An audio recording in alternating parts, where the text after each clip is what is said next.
Hello, everyone. Welcome back to Ask a Scientist Gaming, where we combine mediocre gameplay with expert science, or in the case tonight, expert law. Everyone, I'm Ken Hansen, Associate Professor in the Department of Chemistry and Biochemistry at Florida State University. I'm a photochemist/photophysicist, which means I shine light on things and see what happens with that light energy, be it electron transfer, energy transfer, bond making, bond breaking. Hopefully, I want to do something useful with it. But joining me today is Professor Jeffrey Kahn. Jeff, if you wouldn't mind introducing yourself. The stuff you do is way more impressive than the stuff that I do. So I'm Jeff Kahn. I am the professor of law and the associate dean for business law programs at Florida State College of Law. My main area of scholarship and teaching is both taxation, in the sense of both personal tax, which is individuals, and business tax, like partnerships and corporations.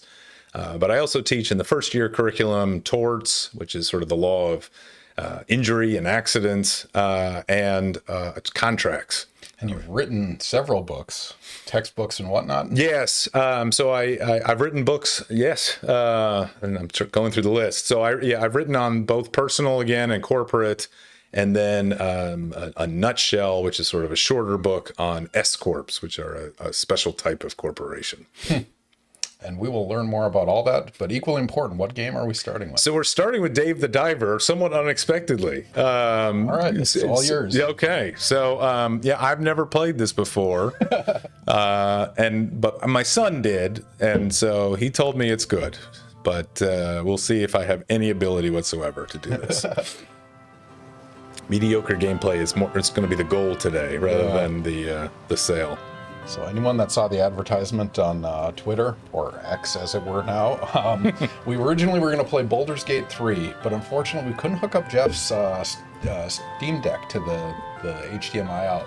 We didn't have the right connector. So we're going to have to settle for Dave the Diver. Yeah. And I'm genuinely curious what this game is, because I've never heard of it. It goes classic graphics. It's off to a good start. Did your son recommend this game? Yes. No, he said it was a good game. All right. So is he going to be on tonight? That unlikely. Anything I'm involved with, he doesn't want to be involved with. I mean, but he gets to watch you fail at That's true. Like, That's true. And he's anonymous via chat. He can say anything he wants to you, which is both good and bad, I guess. Dave the Diver, there it is. So we're learning about the lore. I'm going to assume there's a plane crash here. Maybe press start. I think it's going through opening credits. Yeah, let's skip. There we go. There we go. So off to the side. So we have no idea the controls of this. Okay. Cobra. All right.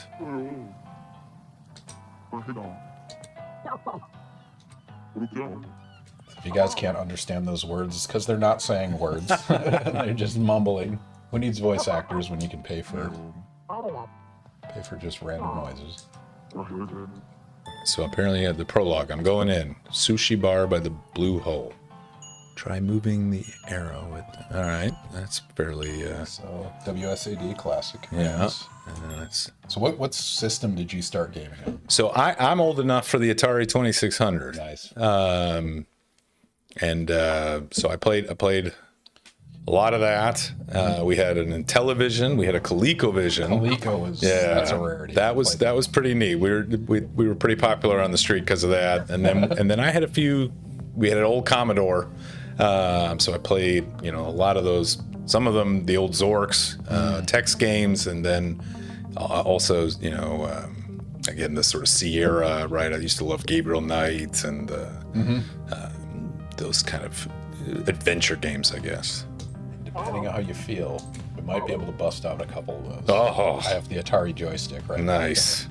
I couldn't find a Coleco to USB. Coleco was the one. It was the number pad, right? Yeah, the joystick on the top and the two side It had buttons. if I remember correctly, it had a really nice version of Donkey Kong. Like that was its big selling thing. Yeah. It had that sort of high-end graphics, which I'm sure look terrible today, but at the time they were pretty neat. So realistic. But yeah, we can play Donkey Kong on the NES if you want. That one's easy to accommodate. So. All right, so I pressed left to use a knife. Okay, there we go. You haven't forgotten to use the harpoon. Let's catch 3 fishes, aim with the right, and fire with the left. All right. right, where's the fish? Oh, I see. Do I? I guess I do. Okay, there we go. So if anyone knows anything about Dave the Diver, feel free to backseat chime game in. here. We're Right. not purists Okay. here by any means. We're gonna make do what we have. So Baldur's Gate, you had started that game? I just made my character because I Okay. figured we didn't want to go through the character creation. Yeah.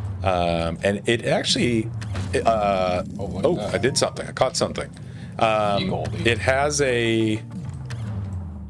You can tell how good I am. I keep pointing the wrong way. It has a very Lovecraftian feel, at least in the intro. The monster is quite clearly some kind of Lovecraft, Yeah. Cthulhu type horrid Los thing. Angeles. There you go. So So- it gives you direction and then. Nice. There we go. Okay. Yeah, Baldur's Gate. I'm glad that's doing well because they didn't expect it to. Like the Is it original right? creators, they got way more traffic than they were expecting. Oh, It's good. Pretty awesome. I guess it's by the same group that did some of the other some popular sort of RPG, D&D computer type things. And blanking on the name, which is terrible. But Reese's Pieces, welcome back. Character creation takes either 3 minutes or 3 hours. That's true. that's true. There are two That's types very of true. I people in did this spend. world. I admit, I spent 30 minutes sort of looking at the different classes. Yeah. Getting your nose perfect. Yeah, yeah. I ended up with a bard, but Last said Dragon Age. That's the. that's okay. the- that's the yeah, there we go. creator. There we go. Yeah. This is what Million Monkeys will give you an answer. The internet is great that way. But Laz, thank you for knowing that. Yeah, Baldur's Gate. That's only been out for like a week. Yeah. So that's exciting. Yeah, it's gotten very good reviews. So Bard hype. We missed out on Bard gameplay. it If was, I remember, was Marty into D&D? Marty was Are you That's how I met Marty. He's the- in my D&D group. Is he the DM? or- No, Okay. no. He's usually the paladin. He's usually the one yelling at us for behaving badly, and he's always about burying who we kill. So we joke that he always has a shovel. That's fair. All right. So we're talking about Marty Swanbrow Becker, who was a guest how long ago? About 2 months ago. So if you guys are interested, yeah, interesting. He's in educational psychology. He talks about suicide prevention and actually trains people to intervene and things like that. And that was an interesting stream because we have to talk about, suicide prevention while drinking and playing video games. Yeah. No, there's it's hard to be light about your stuff, your work when that's it. Well, and I Yeah. asked him about that too, because like at some point it weighs on you. But I mean, of all the people to have the tools to deal with that, I mean, it's him. But Well, it's interesting too because he's also a lawyer, right? He went to law school initially Yeah. first, I think, and then realized that I remember he told his story about how Yeah. he discovered his passion in this and about how he was sad that he was missing work. And so I think he didn't officially pass the bar. He bailed. oh, is that before right? So Yeah, he knew Yeah, he yeah. knew before that. All right. He knew I spent enough on these loans. Brutal. All right. So how you feeling about the game so far? Well, so far, yeah. It's I don't know what's happening here. We seem to be having an earthquake or something. So apparently, I go out and catch fish to then sell in the sushi restaurant. Although it looks like like our place just got messed up. An internal economy here that you have to. Main question is, do they tax your sales? How does that relate to your expertise? Right. Yeah, this game. I don't think this game will get into the let's taxation. Let's start with that question. Has there been a economics taxation system in a game like World of Warcraft or anything that has like struck your interest? I haven't seen it, and that's sort of interesting. I one time thought that I could kind of write a sort of tongue-in-cheek article about taxation in a D&D type game, and how it would work. And my guess is, of course, I mean, you have this sort of sense from historians of a medieval tax system, which is mostly, and not surprisingly, sort of tariffs and so forth. It would be very hard to have a self-reporting income tax system for thieves in D&D, but yeah, I haven't seen a game that tries to bring that in. Maybe some. I remember there was there's a simulator, right, like Capitalism and Capitalism 2, where you try to run businesses, but I have no recollection whether tax was part of it. I mean, I guess we have the classic Monopoly. Yes, right? right. And you do have to pay an income tax on that one. Yeah. Yeah.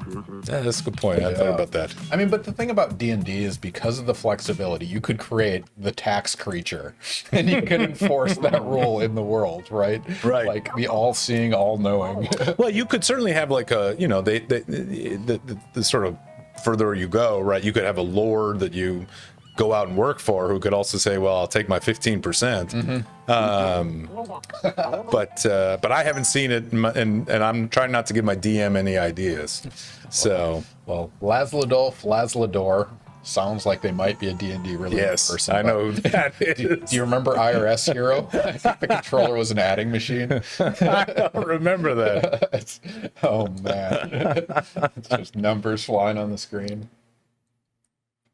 But no joke, those types of games, if you want to learn to type at this point, like back in the day when you learned how to type in classes, now it's gamified. Yeah. Right? Like, Yeah. same thing with numbers. So you just throw them down the screen and people play. All right, Jeff. So apparently I've got to catch fish for our sushi restaurant to make money. So it is all about profit. And I need to prepare sushi ingredients. So to do that, I need 7 fish, apparently. I don't know if this white jellyfish thing is a fish. Apparently not. So I'm guessing it can hurt you, though. Right.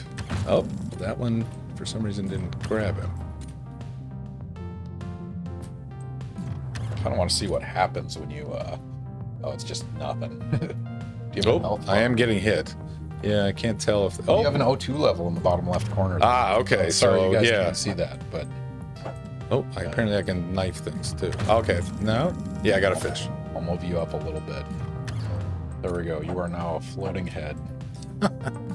So people can see your health meter there. Ah, there we go. That was a good shot. All right, Jeff, you've settled in a little bit. We're going to start with the easy one. Okay.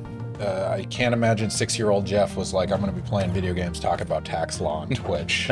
So there's a convoluted path that led you here today. What was that path, and what were the major milestones that brought you, your transition from interest to interest, and what narrowed your focus down to tax law in particular, and then professorship ultimately? So I'm a little different than most, actually, because I did want to be a professor from a very young age. And the reason is my father is an academic. Okay. And he actually is a law professor, or was a law professor in tax. So, and one of my earliest memories, he was a professor at University of Michigan, the law school there. And how many have I caught? Okay, I need one more. So we were walking down the street. I was very young, downtown Ann Arbor. And I remember a student stopped him and talked about how much he enjoyed the class. And, I'm a young kid. Yeah. I thought only superheroes got stopped in the middle of the street and thanked.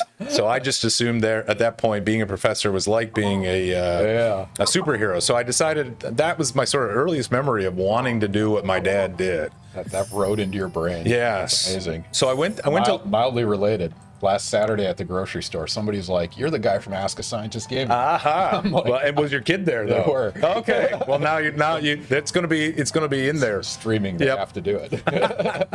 I've been recognized in the wild maybe 3 or 4 times, and just this weekend was one of them. That's anyway, pretty cool. Sorry to interrupt. No, it makes, when you're a kid too. It's pretty neat that somebody stops your parent and is like, I know you, and it's great what you do, and so on and so forth. So, So I went to law school.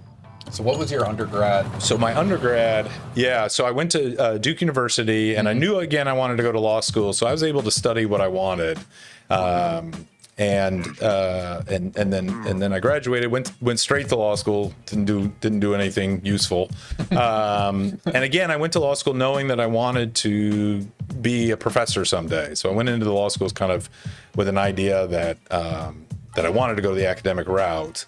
And the one thing though was, sort of somewhat interesting part is that I didn't want to do tax because my father was a tax professor, big name. I didn't want to be compared to him. And so I purposely thought I'm going to go a different direction, try a different area of law, and just found though that I ended up loving tax. What was your initial direction? So initially I was going to go into antitrust. I really quite liked antitrust as an academic subject. But what I realized was we were picking the most interesting cases and studying them, but they were like the minority of cases. That when you practiced antitrust, it wasn't as interesting. And so that didn't seem quite as interesting to me. And then when I went into practice, I tried tax and found that I really enjoyed the practice of it. Yeah. So that just solidified it. I decided not to fight it anymore. I've got tax in the family. My wife's was a tax lawyer. My uncle was a tax lawyer. My mother was an estate planner, which is essentially tax. So it's just in the blood somewhere. Yeah. I love that. Antitrust was not interesting enough. Taxes. But tax is. Yeah. It took a special path. Actually, I mean, you say it's unusual, but there was a recent study that something like 1 in 4 academics had a PhD parent of some kind. Is that right? Yeah. I guess I'm not too surprised. So they have PhD parents. I don't know I mean, obviously the academic percentage is much lower, but I mean, it's Well, it's a wonderful job, obviously. Yeah. And growing up, my father had a lot of time and, and he loved what he did. And so he was happy. And I think growing up as well, I thought this is what I want to do. And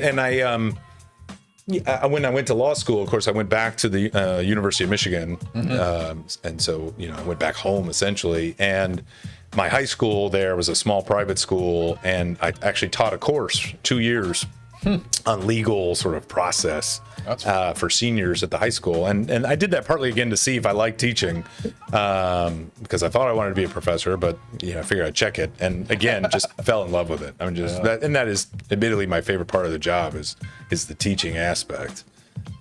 So it's funny in the sense of, not everybody's like this, but I knew what I wanted to do since I was very young and luckily was able to do it. And luckily also love it. So, I am a very lucky person. best case scenario. All right. So let's see. What am I doing now? Yes. Probably. I think you're going to go fish. So I'm going to make sushi, I think, here. Check ingredients. Press 4. Okay. And here's all that you have to check your fish. Business management. Yeah. For now, so this is basically get fish, and then it's going to be a cooking simulator, maybe. Although with sushi, there's not much cooking. But okay, press C. Okay. Menu. Okay, they've got to add the menu. There's a sushi restaurant. This is getting very complicated. Yeah, this is going to be hard to do while talking. Yeah. I'll let you settle into the sushi making. Just a little. Okay. So I can add these recipes. Do I have any of those? I have. Yeah. Okay. I want to make that. If you run out of ingredients, you can enhance the flavors. Yeah, I should have played that same game that the last guy did, but it just drove around, avoided things. Exactly. Yeah. When you have to engage. Yeah. So what does that look like after law school? So you get your JD. I mean, you can take the bar if you want, or No, if you want to practice law, you got to take the bar. Yeah. But do you have to get past the bar to teach? Not to teach, professor? no. Okay. You don't have to pass the bar. I've had several. Well, almost everybody does. I mean, you might as well at that point. Yeah, and traditionally, it has changed a bit, but traditionally, a person would go work for 3 to 5 years at a law firm and then go on the teaching market. I see. And that is what I did. That's like a pseudo postdoc. Yeah, exactly. It's just a practice. But we are seeing a change in that. There are several people who are sort of going directly from law school either to a clerkship where you work for a judge and you don't need to work for the bar. You don't need to pass a bar for that. And then they'll go into a kind of postdoc position at a law school. We call them VAPs, visiting assistant professor. And they'll spend a year or two publishing, hopefully, and then they go right into law school. So you are getting a more professors who probably don't have that practice experience. And we're also becoming more interdisciplinary. So we have a lot more professors now with PhDs. I see. And a lot of them also just never basically practiced. So they never really took the bar, but they spent 5 years or whatever doing their work. I mean, so in the sciences, we have an equivalent, like you could go industry for a while and then go back to teaching and whatnot, but it's not very common. I mean, Right. for you guys, how valuable is that practical experience? Well, I mean, I'm biased because I did it, but I think it's very valuable, and it's partly because, I mean, we are a professional school, right? Law schools are sort of consider themselves professionals. We are training these kids to be lawyers, and I think it is important for us to have some credibility to say this is what it's like practicing. Now, you know, it's not to say I would also, you know, I'd love to say it's, you know, it also makes it so I know the cutting edge work and so on, but my cutting edge work is gone, right? I practiced 20 years ago. So, you know, whatever I thought was cutting edge is clearly not anymore. But I think you do, I think you know, I still learned a ton as an associate at a big law firm, but also learned what I should bring to the classroom, what skills were useful to me, what I wish I had learned in law school, what I then learned, you know, was important, but that maybe I didn't realize. And I think it gives you some credibility to say, look, I worked at one of the best, you know, top law firms in the country, and I did this kind of work. So I think it's important. I generally, when I'm on the appointments committee, I admit I'm a bit biased and put that in the positive column, that to have somebody who's worked at a big law firm, you know, it's not an absolute requirement. As I said, we've hired people that didn't, but I just, and sometimes it depends on the area too. Like I think in tax, I'd be hard pressed to think of somebody who would really understand the material without practicing it. Whereas Kahn law is, I mean, I've got to keep myself somewhat in check, but I find Kahn law to be sort of poli-sci at times. And, you know, you know, do you practice Kahn law? Well, sure, if you're an appellate lawyer or something like that, but it's really more of an academic subject. And so I'm not sure I would stress the practice as much on that side. But if we got somebody who's, for example, going to teach trial skills, right? I just can't imagine not being somebody who's done that. Yeah, there's a difference between doing it and studying it. Yeah, that makes sense. Yeah. I mean, boots on the ground practical experience. Yeah. The academic exercise is very different than, and for us, I mean, in the sciences, it's a bit different because our, you know, PhD program is essentially that, but in an academic setting. Like you actually do the work rather than just textbook based. Well, I remember when I first came to Florida State, which was 2010, and they had this big get together for all the new faculty that were hired. And they had this wonderful sort of PowerPoint showing what people were doing with research in all the different departments. And there was one group I remember that the Mag Lab hired. And I didn't understand a word of what they did. Made no sense to me. I'm sure it was incredibly impressive. I think it had to do with lasers. And I was in the lunch line, and one of them was next to me, and he was asking me, what do you have to do to be a law professor? And I basically said, you just got to go to law school. And I think he looked at me, he couldn't hide it. He looked at me with so much disgust because he was like, well, I had to do this, and I had to get a PhD, and I had to do post-op, and so on and so forth. And I just said, well, I mean, you know, that's... You're being a little disingenuous to your own endeavor, right? Like, you had to get the actual training. You did your pseudo postdoc. I don't remember what it was called. But, work. Yeah. Also, like, I mean, how many people apply for that job? Yeah, no, right? there are a lot of competitive. People. No, it is very competitive, and you know, and I mean, you're right, but it is, you know, again, they did a PhD, I did a JD. It's 3 years, but it is an interesting difference, and it you know, our research obviously is also very different. I think I brought it up, but you know, and I'll bring it up again. I'll save it for later. But you know, our sort of publishing system is quite different than the sciences. Yeah, that makes sense. And we have, and because of that, we honestly do though expect, I think, more articles than you would necessarily see, and we certainly see greater page counts, which is unfortunate sometimes. So I have to apologize. I've been staring at this poor Cobra green tea. I have no idea how to do this. So let's see. Maybe I do the no interior ingredients for no pour tea. Oh, is it somewhere over here? No, maybe. Oh, I see. Okay, that's because I wasn't moving him. So maybe I got to pick this tea up. No, maybe I go to him. So it is completely mediocre. There we go. Okay, pour the right amount. Oh Lord. Just hold it. Okay. Hold. Okay. There we go. So I'm trying to get to this. Go. Oh no. Just bad. Your ranking is bad. Okay, this is my. Oh, that's good. Okay. Who says I can't? You can't teach a new trick. All right. Living up to our motto right there. Customers who drink green tea will pay more. So it is all about money again. Is there something to eat? Okay, serve him some food. Wait until the cooking is done. Well, that makes sense. Well, there you go. You have a progress. Oh, okay, there. Okay. Come over to where I am and take the food. Okay. You can dash when serving food. All right, I'm dashing. Dash with the sushi? What kind of rest? Actually, I've seen videos of one with people on roller skates. So why not? Why not dash with the food? Hold down Q to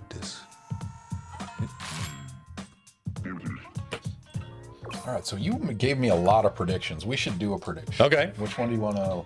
We had a couple that were related to your backstory. Yeah, so let's do that one. Right They might be able to guess it based on the story, but It's curious because you can get to law school with a lot of different majors. yes, and that is one of the wonderful things about law school is that there is pre-law, but essentially there isn't. Yeah, exactly. And there's really only one area of law that you kind of have to have a specific major. All right, so anyone that is not familiar with the stream, Ask a Scientist Gaming, mediocre gameplay, expert science, tonight expert tax law. We do something different with our predictions than any other stream. Typically, predictions are used to predict game outcomes, like will Jeff pour this good or bad? But on our stream, we have our expert guests come up with questions, and so you have standard internet units just from watching. If you're not following us, click the follow button, get your 300 standard internet points, and you get to bet them essentially on this question we're going to ask you. We'll ask you a question that has two options. In this case, it's going to be true or false, and you can bet according to how confident you are in the answer. And so we're going to pop up a prediction right now.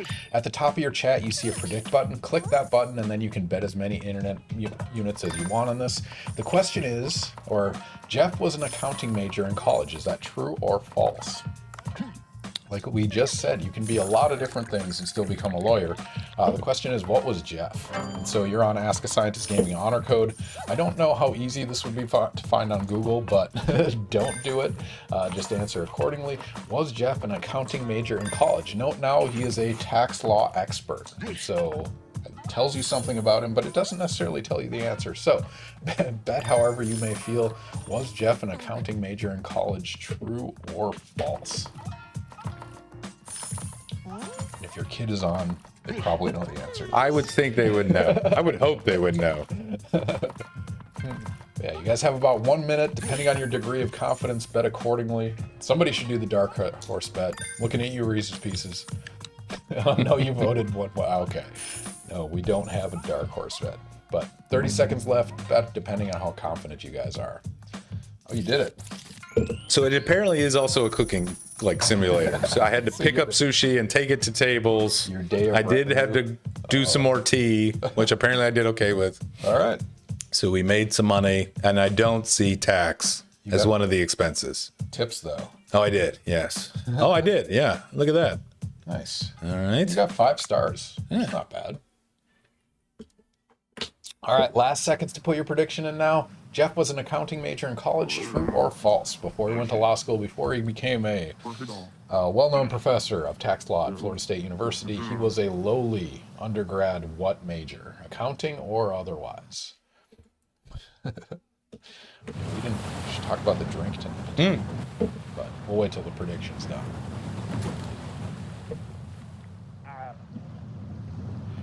All right, Jeff, what is the answer? So the answer, I was not an accounting major. How many False. thoughts? Everyone said false. Oh, so they could tell. But it's one of those things like there's meta information in these questions, like why would he ask if it was true kind of thing, and so it's hard to tell ahead of time. But it is interesting. Despite being a tax expert, you did not major in accounting. What was your major? So I was a double major in classical studies and Latin, and that obviously naturally leads to law school. So I when I went to school. I knew I wanted to go to law school. I knew I wanted to. I got to get a call. No pressure. So I wasn't particularly worried about a sort of useful lead to job major, and just really enjoyed classical studies, which to me is sort of the study of everything, right? We did literature, we did history, we did architecture. It's just on a specific period, and I loved my professors at Duke there. And again, I think if I had worried about getting a job at McKinsey or something after, I would have double majored in econ. But I also completed a lot of those classes fairly early on. And so it also made it very easy for me to take a bunch of sort of random classes my junior and senior year. And it also, I knew I wanted to study abroad, so it led a nice connection to, I studied in Rome for a semester, went to Greece for a summer. So yeah, and that's the thing again with law school is that there is no major. If a student comes in and says, what should I major in? I say the answer is whatever you're interested in, because you don't need. It's not like the med school where you've got to major in chem or biology or something. Yeah. I mean, so how does that work then? So with admissions, do you have a certain set of classes you need, or is it just, do you have the package and do you have the LSAT score? Yeah, it's really, we look at grades and your LSAT, and because we are so broad, the LSAT I think is maybe overemphasized. I see. It is great equalizer. Yeah, and it's part of the also part of the U.S. News rankings, which we pay very much attention to. And yeah, I mean we will pay attention to what program you're in, what school you went to. That's going to tell us, do we think you can handle law school of our caliber or wherever? But we're not. There is no, you have to have taken poli-sci, you had to have taken business law. As I mentioned, there is, if you want to become a patent prosecutor, you have to have a technical background. So you have to be an engineer or something like that. That's the one area of law that they will look to your undergrad experience and say, do you have the background that we want? And that makes sense. You got to understand how the patent works or the machine works to explain whether it's being violated or not. So do you need a PhD for that patent law? Or no. You just got to have an undergrad major, and you got to have that technical background. And again, usually we expect you to be an engineer. But that's kind of it. And when people again ask me, it's sort of, I also, as I mentioned, double majored in Latin, and I find that really helped me in law school because law is a lot of there's a lot of Latin, yes, but also just translating words. I found that I had to slow down. I looked very carefully at what the word said. Yeah. And that's what you do in the law, and particularly again in tax when you're looking at a code, right? In a lot of areas of law, you're looking at a complex set of code provisions, and so it very much helped me to sit there and view the code as a foreign language that I was translating. Yeah. So that background I felt really helped me. Now, I was always intrigued by law because it's a series of if-then statements, right? And A to B to C, and it's one of those. I've never taken the LSAT, but I'm genuinely curious how I would do. Yeah, I bet you would do pretty well, and it is a lot of logic, and that actually, people ask me, again, sort of a lot of students or whoever, why do you go into tax, or what's interesting about tax? And the thing with tax law is it's very different. I mean, I don't do my own tax returns. First of all, because I'd be embarrassed if I messed it up. But but also I'm just not interested. It's sort of dull to me, and that's not what I did as a tax lawyer, right? What I did is what you mentioned, which is what I always said was clients would come to me and say, I want to start a business in Hong Kong, or I want to acquire a business in Brazil, or I want to, spin off this company. And they didn't care how they did it. They just wanted to get to point B. So they went from point A to point B. They didn't care how you get there as long as you get there in the end. Yeah. And as a tax lawyer, the tax system to me is fascinating because the tax consequences could be very different how you do that. And I find that interesting, but also a trap. And that's why I added value. I mean, my value was I was sitting in a room helping people save as much money as possible, but getting what they wanted. And I found most of my practice was actually international tax, which I found even more interesting because, it's one thing to say, okay, this is the best way to do it for U.S. purposes, but I'd be on the phone with the Brazilian lawyer and he would be like, that's a disaster. We can't do it that way for Brazil purposes. And so it was coming up with second best solutions, right? Yeah. It was, what is the second best for the U.S. that will also work for Brazil? And I found that, again, just as a puzzle. I mean, to me, it was fun to just kind of sit there and figure out ways to do that. So it was also, I mean, admittedly, I'm not a very good emotion person. So it was also easy for me. I could sleep at night because I was like, the worst thing that happens is someone has to pay a tax bill higher, right? If you're a criminal lawyer and you mess up, somebody goes to jail. I just not sure I could live with that. So you got to know what kind of person you are too to know what kind of area you want to go in. No, that makes sense. Alodia, Maine.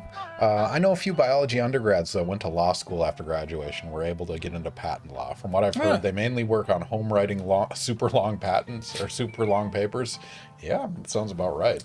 Yeah, and there is a difference. It may be that biology is technical enough, or they had some other kind of skill set. Oh yeah, I want you to keep going. But also you can be a patent lawyer without the technical. It's being a patent prosecutor apparently is the one area, and so you can be a general patent lawyer too. I'm not necessarily saying that being biology isn't technical enough. It may be. I don't know the area well enough. But okay. Yeah, most of the patent lawyers I've worked with were PhDs in chemistry. Is that right? Yeah. Okay. I mean, I guess they go to certain few that have that qualification, Right. right? They're probably highly sought after. I bet. I'm sure they make a ton of money. Yeah, exactly. I mean, it's what, $10,000 to file a patent or something ridiculous. Yeah, as you said, to find that skill set of both law and the technical background, it's pretty rare. Yeah. Back to Dave the Diver. Yeah, so now I'm back into the catch fish thing, but I'm also supposed to catch like some. He's just like spear fishing. Now there's a chest or something here. Maybe I should try to get this. Of course, you can see how good I am. Oh no, maybe I can have to open it this way. Oh wait, no, here we go. What did I get? Oh, underwater scooter. So now I can move faster. Okay, so if I left shift, I boost. Well, let's try that. Ah, okay. Look at that. Oh, oops. Right, Got some toxins. Yeah. I hope you get to eat those later. All right, let's see if I can catch one of these fish. Uh-oh, I'm running out of air. Uh-oh. Better hurry up, back up. I thought I had a lot more air. It's very, like, Sonic the Hedgehog-esque. Hopefully I can just You breathe have to some. return to the... Oh, I guess you got to change your tank out or something. Yeah. This game's so realistic. I mean, so going back to like, sorry. No, go ahead. I'm hoping I get to go back. And now apparently that was it. So I caught one fish, I think. So when you look at the numbers of people that come in, like what is the what's the most common major? What's the least common? I think the most weirdest we see sort of poli-sci a lot. Okay. History, English. I mean, it is admittedly a lot of people who kind of went to college, got an interesting degree, but suddenly realized it's not clear how you can get a job and get paid. And so some people go to law school by default, and some of those people are unhappy by the end. Some of them luckily are not, but because again, it is a school that you can go to without us requiring certain things. It's not like changing your mind and suddenly deciding you want to go to med school and realize you have to take organic chemistry. Yeah, but post-bac, they have to take their classes. Yeah. So, but yeah, I would guess poli-sci. We get a lot of our Florida State students, of course. Also, we have a very strong criminology major, so we get several of that. But we're pretty wide range. It's mostly humanities. We do get some hard sciences, but not econ but the engineering is rare, right? A lot of the hard science, chemistry, biology, I think would be on the smaller end of that scale. I mean, what's the craziest? Like art history or no, we probably do get several art history just because they realize there's no money in art history, so they might as well go to law school. we do get theater a lot too, and it's not surprising. Again, they figure that and they become very good courtroom lawyers or appellate lawyers. Yeah, exactly. So public speaking is very useful as a lawyer, and so we do get a lot of theater.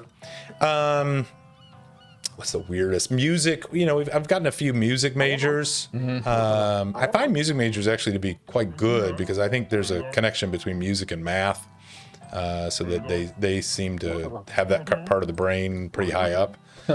But I can't think of. We've also obviously one thing, we've had several students who are kind of on a second career, and that's also kind of interesting, right? You get a 60-year-old or 7-year-old or who's been something forever and just decides, yeah, you know what, I'm going to go to law school, and they bring great experience, obviously, but they're not your traditional student, so it's kind of fun to deal with. I mean, it's just such diversity of background. And so it's based on the LSAT. So follow up on that.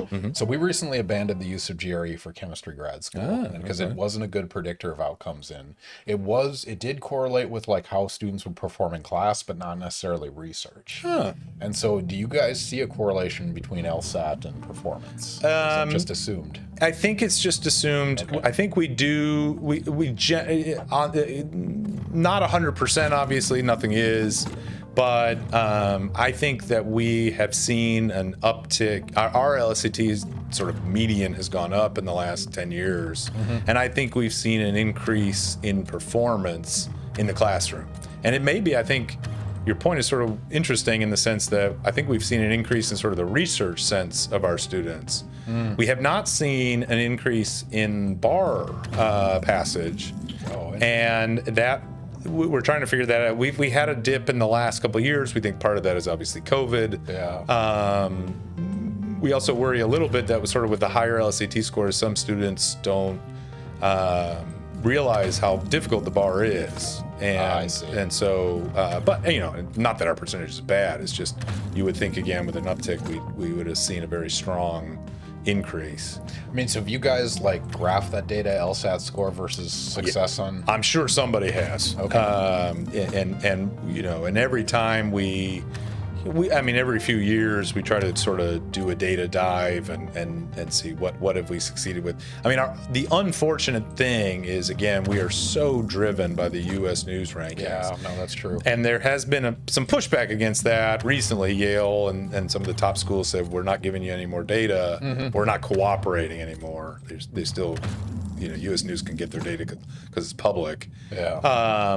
But, you know, so every school had this push to unfortunately not try to find these kids who maybe had a low LSAT score, but were still going to be successful. That's the problem with the U.S. News is it discourages us from taking those kind of risks or, you know, as you said, finding a correlation of, well, as long as you got high grades, even with a low SAT, you'll still be successful.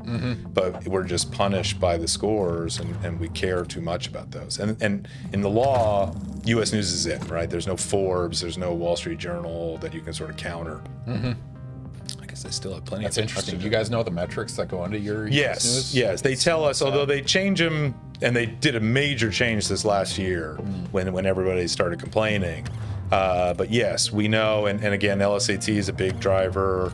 What's stupid is some of the other rankings, like they look at peer assessment, they look at lawyer assessment. Oh man, just perception based. Yeah, it's just a survey. So I learned actually today that chemistry U.S. World News ranking is entirely perception based. Is that right? They send out 200 some surveys, rank these schools 1 to 5, and that's why every year between rank of about 40 and 100 just is scatter plot. Well, yeah, and it's all based, of course, too on name of the college, right? You could have the best chemistry department on the planet, but if people don't know your school as well as they know Yale or Princeton or whatever, then they're still going to do better even if they don't have it. I mean, the joke is Princeton doesn't have a law school, but we bet that if they sent out a U.S. News ranking, it would rank like top 5 because it's Princeton. It's perception. So. Well, in Florida, it's going to hurt us, like the external perception of us, just in terms of like STEM and the whatnot. Climate change not being real and such. Arth Vader has requested take a drink. Arth, cheers. Thank you for joining us on Wednesday night. Jeff, thank you for joining me. It's a crazy circumstance. Our first lawyer on the stream, actually. I was thinking about changing the name from Ask a Scientist to Asking a Professor, but we'll keep it as such because you still do experimentation. We're going to call you an honorary scientist. I appreciate that. So I was going to say, you make it clear we're not running out of scientists. Arth Vader, thank you. Cheers. Hopefully you have a drink in hand. Speaking of which, Jeff, what are we drinking tonight? So you asked me what my drink of choice is, and I said that I like sours. The last few years I have become very attach to and enjoy sour beers. And so this one is an Edmunds Oast Brewing Company, which is based in Charleston, South Carolina. I've had theirs a few times, and I think it's quite nice. Yeah. Now this is sour strawberry rhubarb, but you guys can see the link there in chat if you want to check it out. But I had to hunt this one down a bit. Oh. Where do you find it typically? So there's that new store near I-10, this giant wine. Oh, Total Wine? Total Wine. They have a very large beer section as well. So I looked there. They didn't have this one. I ended okay. up going to Beer Shop on Tennessee. Do you know that? Yes, that's also a very good place. It's like hole in the wall, but it has everything. Yeah. So I found both these guys there. So okay. they have never let me down. Very good. Between Total Wine and those guys, we have it on lockdown. Yeah. No, we're in the Renaissance. We are in the golden age of sort of beer and craft beer, and Florida's pretty good about that, so that's good. Yeah, I was debating going with the Ology one that you suggested, but like one of the reasons I do this is I like to try different things. So I appreciate you giving the suggestion. I'm happy to hunt them down because might as well learn about new drinks and get drunk on a Wednesday night. Well, for science. For science. For science. I told my wife I can't do anything tonight. I got to go play video games and drink for science. Exactly. So. That's the secret. If nobody else showed up to the stream, we'd still be doing this. We just hanging out. So, but Darth Vader, thank you for joining us. Cheers. It's a pleasure. And Jeff, again, thank you. Thank you for inviting me. You were through a secondary contact, and it sounded like he talked to you first, so it wasn't a cold call in that case. That's correct. Yes. Yeah. Well, I watched again the Marty's stream. Quite enjoyed it, and so I begged him to ask you to let me on. And we did, ladies and gentlemen. So, Jeff, thank you for joining us. Anyone that's just joining us right now, our guest today is Jeff Kahn, JD, professor at FSU. He teaches tax law, among other things, expert in torts, you wrote an article about taxing coaches, football, and what was it, baseball? Basketball. Basketball coaches. Yeah. So you have a diverse knowledge set, which is pretty fun. We can bring to the table. So if you guys have any questions you want to ask Jeff, throw them in chat. I promise we'll get to them while we play some Dave the Diver. Yeah, I'm back into the kitchen game, so I'm trying to make sushi and sell sushi, and luckily nobody wants drinks right now. So This is like so this guy wants that. I got to run over to him. God, what was that? It was an Atari. It was one of the early games where you had to run back and forth and grab the beers as they came out. Well, there's Beer Tapper, right? Yeah. There were several of those, right? Yeah. There's also the burger stacking Yes. one. And, But there's these kind of games too with that my son used to play sometimes where you like it's a multiplayer where one person makes the food and then brings it over to your side of the kitchen and you have to clean the plate. It looked like work to me. I didn't understand why I was playing this, which I'm doing this, right? So yeah, that's fun. yeah. So you can really taste the I guess rhubarb in this. Yes. Like there's genuine rhubarb flavor in the strawberry rhubarb. So I guess I'm supposed to clean dishes here. So I really am working. Or does it hold both of them? Maybe, yeah. Oh, there we go. Done. I got a tip. These incremental progress games. It's just making, Oh, I see. No, I'm supposed to tap them at the same time. So there we go. make your numbers go up. Yeah, there we go. That's the great part about gaming. And so you're trying new games. You're diversifying. Is that your son's influence? You got back into it, or have you always? No, I've always been a game player. Yeah, I just enjoy. I mean, it never stopped in school and never stopped. And it is amazing. Sort of, I'm again older than you, but you started the Atari 2600, and then I remember in college we would have these LAN parties where everybody would lug their computers and hook them up, and we'd play Doom, and we just thought it was the most amazing thing on the planet. And then I got into internet games like I was sort of active on what were they called, MUDs. So it's sort of text-based multiplayer games. And pseudo D&D-esque. Yeah, experience. and it was a lot of programming, more, and but it was interesting. It was the one I played was based in Germany, but it was in English.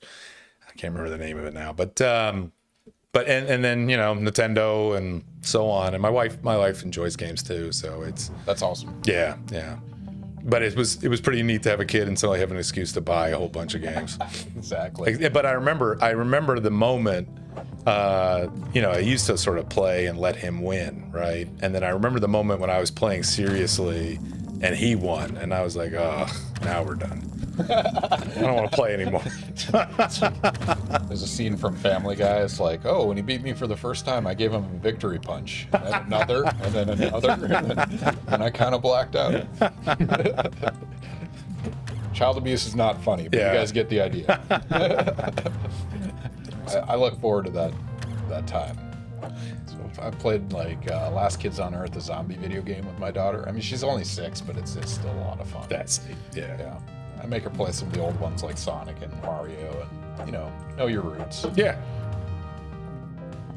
Yeah, and so it's funny to see. I mean, they all, again, sort of thank goodness during COVID that was their main social connection, was sort of Fortnite and online games, and you figure if we had that kind of thing back when I was a kid, we'd be locked in our house with no connection other than our home phone.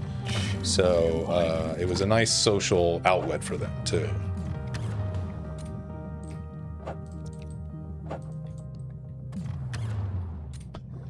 Yeah, I this game. Just spear fishing in the water. Oh wait, now there's something here. What is this? Oh, look at that. Okay, rope. I think I was supposed to find that, so that was good. You don't even have to go the bottom route. Look at that. Still have oxygen, so I'm doing okay. Oh, maybe there's something over here too. Got some wood. I mean, so one of the things we like to ask is, if you had to start over, or you had like 2-year sabbatical, study whatever the hell you want. Mm-hmm. I mean, you talked about examples where people came back and like, I'm going to be a lawyer now. Right. Like, what intrigues you? I mean, you tried when undergrad, you were classics and Latin. Right. Went to law school. You tried antitrust law, tax law. If you had to change directions, where would you go? Well, I am also a sort of, and I say this about a lot of professors, but I clearly am a failed actor. I like stage, and I like, I'm supposed to do that, but I didn't do it. So I like stage, performance. And actually, if I had 2 years to sort of take off and do whatever I want, I think what I would love to do is, one, maybe get a master's in English or something. Mm-hmm. And in particular, what I'd love to do to sort of connect my interests is I'd love to do a study of plays that have law in them. So, I mean, so many plays, of course, use trials as kind of a dramatic point, or it's a very exciting time. It's always neat. Is he guilty? Is he not guilty? And so I think you could do a real interesting book about law and theater, and I'm sure people have. So that's not inventing the wheel here, but I mean, so you have the extremes, like anything from To Kill a Mockingbird to Hamilton, right? Yeah, exactly. And I remember in my high school, for example, we did actually do this class again that I taught on legal process. I was, of course, knew all the teachers because it was my school, and we did a joint exercise with the English Shakespeare class where we put Hamlet on trial. And so that was kind of fun, right? And but Joan of Arc has, of course, a great trial in it, and then you got ones that are just about it, like 12 Angry Men, and so I think it would be kind of neat to do, and certainly more exciting than tax in theater. I'm not sure there is any tax to be done. There's Robin Hood. You're fine. Yeah, exactly. Right. There's at least one. I'm sure there's a Boston Tea Party related something around there, right? I like it.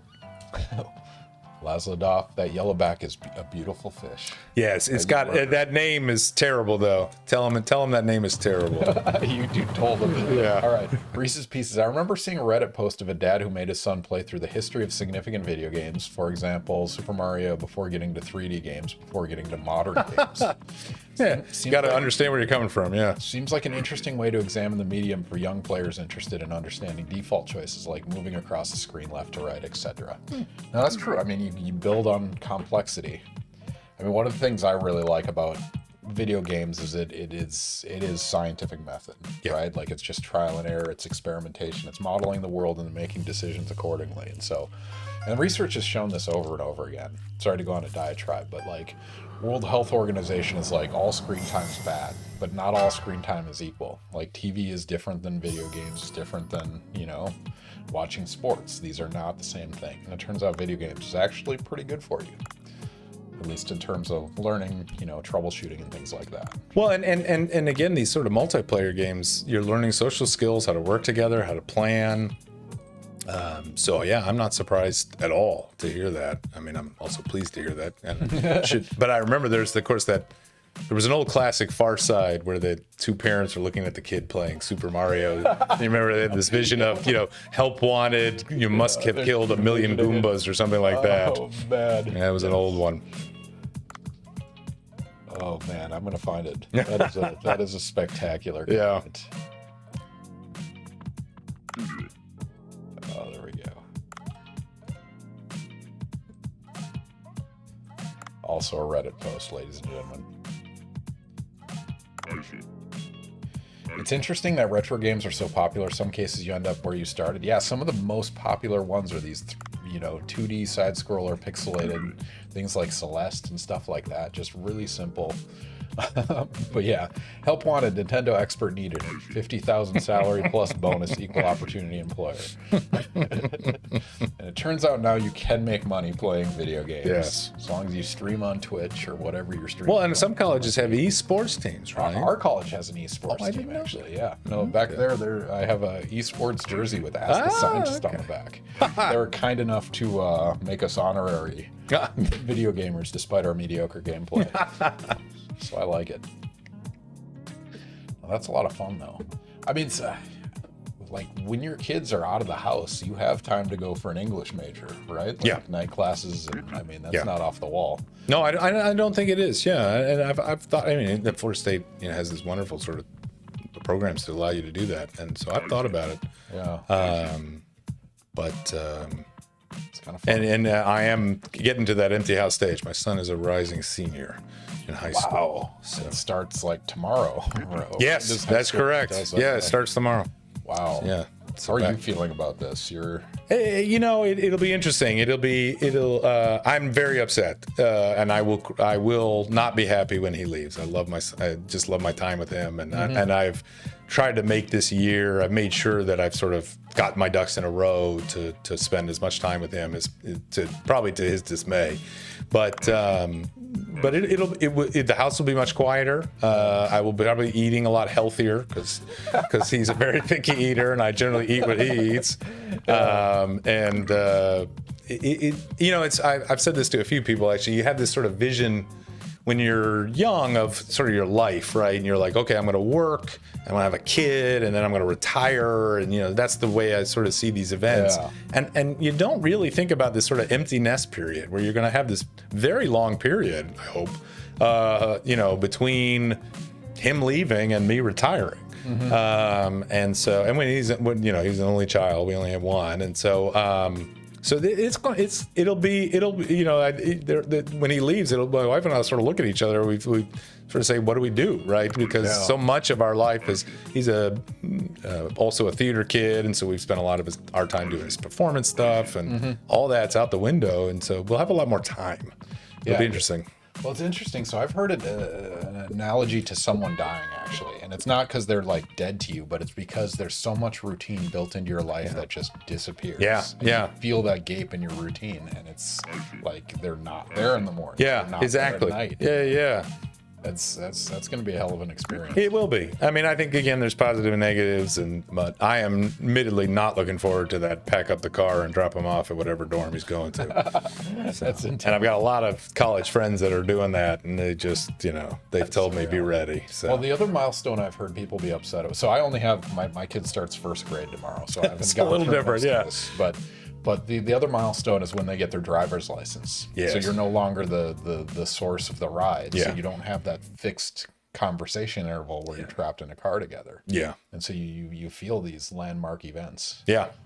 No, he's got his own car now, and he's basically self-sufficient. I mean, in some ways he's already kind of out the door, and like part of the life. But yeah, it is.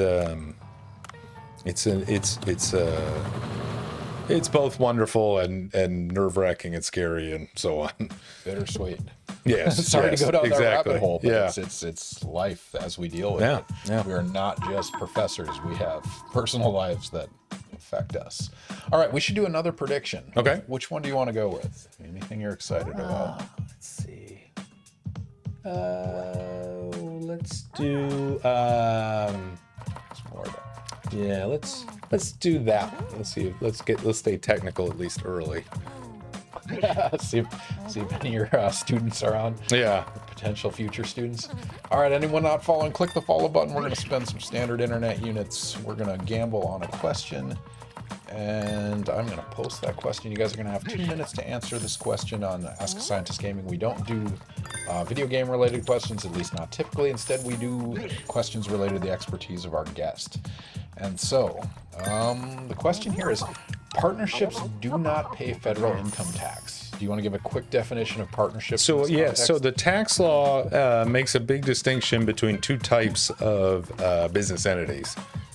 So there are corporations and there are partnerships. And most people probably know what a partnership is in this sort of maybe general sense, but they've heard of maybe things like LLCs, limited liability companies, limited liability partnerships, LLPs.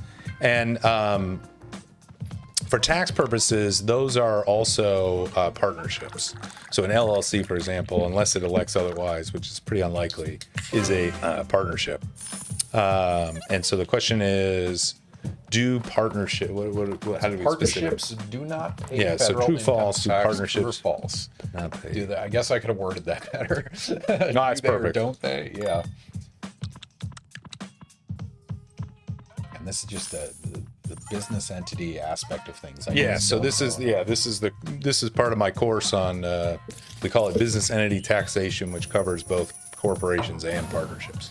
All right, you guys have about 30 seconds left. Partnerships do not pay federal income tax. Is that true or false? They do not pay federal income tax.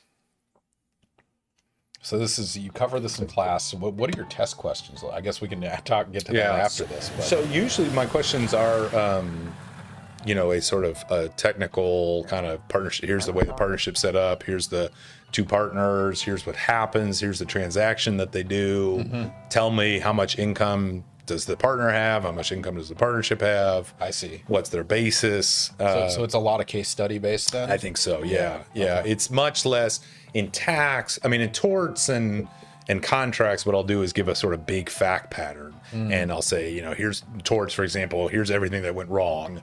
Tell me, who's going to get to sue whom and for what. But with tax, it's much more discrete. It's much more distinct. It is, here's the facts. Tell me who's got income, what happens here. And it is less issue spotting and more, it's a lot more kind of like college in some ways of get the answer right. Because the joke, of course, for law school is that the number one answer in law school is it depends. And, as lawyers, we're not supposed to have always sort of hard, this is the way it always is. As lawyers, we're supposed to figure out, what are the nuances here and how can we get around it or whatever. But tax is there are gray areas in tax, obviously, and that's why we get paid a lot. But my courses are much more, the answer is 10,000 and anything other than 10,000 is wrong. As we do. Yeah. Well, it's the same in the sciences, right? Everything you learn has a qualifier, and it's not always true. It's just true a lot of the time, and it's good enough. So learn that, as it were. Right. All right. Partnerships do not pay federal income tax. True or false? What's your answer? So the answer is true. Partnerships do not pay income tax because they are a pass-through entity. And what we mean by that is there is no entity tax at the partnership level. Instead, whatever income or deductions or losses that happen at the partnership level flow up to the partners, and they report on their tax returns with a K-1 or some other form that they have. But so basically, if you and I form a partnership to monetize even more this stream, we would be equal partners, obviously, and whatever money that the partnership makes, if we were equal partners, I would report half of it on my return and you would report half of it on your return. But there is no partnership level tax, there's no unlike the corporation. entity. Corporation is a entity tax system, and so Corporation X, which I used to use always for my examples and now exists, of course, because Twitter is now Corporation X Corporation. Oh, Elon, you ruined many more. You ruined my high post. Possibly realize. Yeah. But so X Corporation would file a return and pay a tax and has tax rates. Oh man, what letter are you going to go with now? Y probably, yeah. Greek letters. Yes. Xi. Omega. Yeah, Omega Corp. Psi. You like the sciences. All right, congratulations, Laura. You got a 12-to-1 payout on the dark horse bet of true. They do not pay federal income tax. So congratulations. Enjoy your standard internet units. Cheers. Laura, it's always a pleasure to have you on stream. Yeah, that's... Yeah, so that's why some students think partnership tax is the easiest course in law school because the partnership doesn't pay any tax. But That's the answer. But hey, that's the exam question. Do they pay any tax? But it's actually probably the most complicated class in law school, at least my opinion, because of course the complexity is how does the relationship between the partners and the partnership, what happens when certain things happen at the partnership level. Oh, I see. When things go south or whatever. Yeah, or just when partners get money from the partnership, when the partnership buys things, when it takes a loan, how do you, that's both corporate tax and partnership tax really are more about what are the tax results on transactions between the owners and the entity. Because the corporation, whether it has income or not is the same question of whether you and I have income. Right. So if you and I sell Blackacre for a gain, we have income. If Corporation X sells Blackacre for a gain, it has income. That's not interesting. What's interesting is what happens when corporation gives us a dividend? What happens when corporation spins off a subsidiary? What happens if it redeems some of our stock? So that's where things get complicated and fun. I mean, so FSU has like an entrepreneurship program, right? Like they try to start up. I mean, are you Jim involved Moran in that? thing? No, I'm not. Is the law school in some way tied to that? Or I think we have some connection. We have a business clinic that students can help out, and it's actually a really neat exercise. It's only for people who are connected to FSU, and it helps them start a business or patent something or trademark something or start an app or something like that. It actually helped. It helped me do a 501c3 thing for a nonprofit that was connected to us. So it's kind of a neat exercise, and I think that might have some connection to, but I'm not positive, to be honest. The law schools traditionally, and we're trying to get better at it, but law schools traditionally have been sort of on an island. And I mean, you can tell, like, we're the edge of campus, right? Yeah. We are right across the street from the legislature. We are the end of the road. There's dragons here, basically. I use your parking lot when I go eat downtown. Yeah, exactly. Exactly. Swipe card. Or when you go to the basketball game, because we're across the street from the Civic Center. And that's that. I think we're again trying to get away from that, and the push for interdisciplinary, of course, has helped that. But we're still a little bit of an island, and I think it's unfortunate. Yeah, both literally and figuratively. Yeah, just isolated. And we just, unlike, for example, the business school, which is also a professional graduate school, but we don't teach undergrads, right? And so we really have this kind of disconnect. I would love to see us actually have. I'd love to see us teach undergrads, but I'd love to see more, and I think there is that ability, but it's hard to do. You got to basically have energy, and law is getting better at it, but law also has a real negative connotation with co-authored pieces, which is again unusual, right? It's very usual to write co-authored pieces in most disciplines, but in law, everybody's like, well, then you didn't do it, right? And no one gets credit for a co-authored piece. That's crazy. It is crazy. So and again, I think we're pushing away from that. We've got more PhDs in law school now, so we understand the world. But so what does tenure look like in your college or your department? Yeah, so we come up in 5. Yeah. And I think technically we say something like, you have to be becoming a nationally recognized scholar. I think my guess is we would look askew if you had less than 4 pieces. So these could be books, chapters. Nah, we don't articles? generally write books. Okay. So it's law review articles. Okay. And the better, it's such a stupid game, but the better the journal. I mean, I guess that's true, right? But the better journals are just by U.S. News rankings. So you got a piece in Harvard Law Review, great. That'll write your ticket, right? But yeah, no, it's I think it's 40 to 60 pages for most of our articles, and we would expect, I think, 4 or 5 articles. I mean, so that's great. Sorry, I'm going to steal one of your factoids. No, yeah. So law journals they're run by students. Yeah. But this is deciding tenure for faculty. I know it's Is that not insane. insane? No, it's very insane. We put so much. It's crazy. We put so much emphasis on the rankings of this. Yeah. With all of us understanding that it's 2 L's making the decision. And again, 50 years ago, this made sense because most of us were writing 50 years ago. First of all, there wasn't as much publication. Secondly, the people who were writing fairly doctrinal law. Right. So a 2L could understand it. You've got today somebody who's a law and econ PhD writing a sophisticated econ piece on health law, or there's no way a 2L can judge whether that's good or not. Yeah. And they're the editors that are gatekeeping. Yeah. Right? And they're picking whether they're going to take the article or not. And they take 20 articles maybe a year. So they're looking for shortcuts. They look immediately for who the author is, where they're from, what their letterhead is. Yeah, I understand it. But we are very we're very silly in the sense of we know how dumb the system is, but we also put so much weight on the system as if it's a good thing. Yeah. And would we be better with peer review? Maybe. I mean, the Stanford president, right, just stepped down because he cheated on peer review. So it's not a perfect system. Yeah. But I would personally think it makes more sense. I mean, but even peer review, there's very well documented biases, right? All things being equal, if you're from MIT, you're more likely to get accepted. I gotta imagine that's more pronounced when it's students making this decision. Agreed, 100%. Is that studied? Is that well known? Yes, and they've done that. They've seen that. I think it'd be kind of. I know one of your questions sometimes is if you didn't have any ethics qualms, so it'd be kind of fun to write the same article and then send it to different place, play the same place, but have different letterhead and see where it gets accepted and where it doesn't. I'm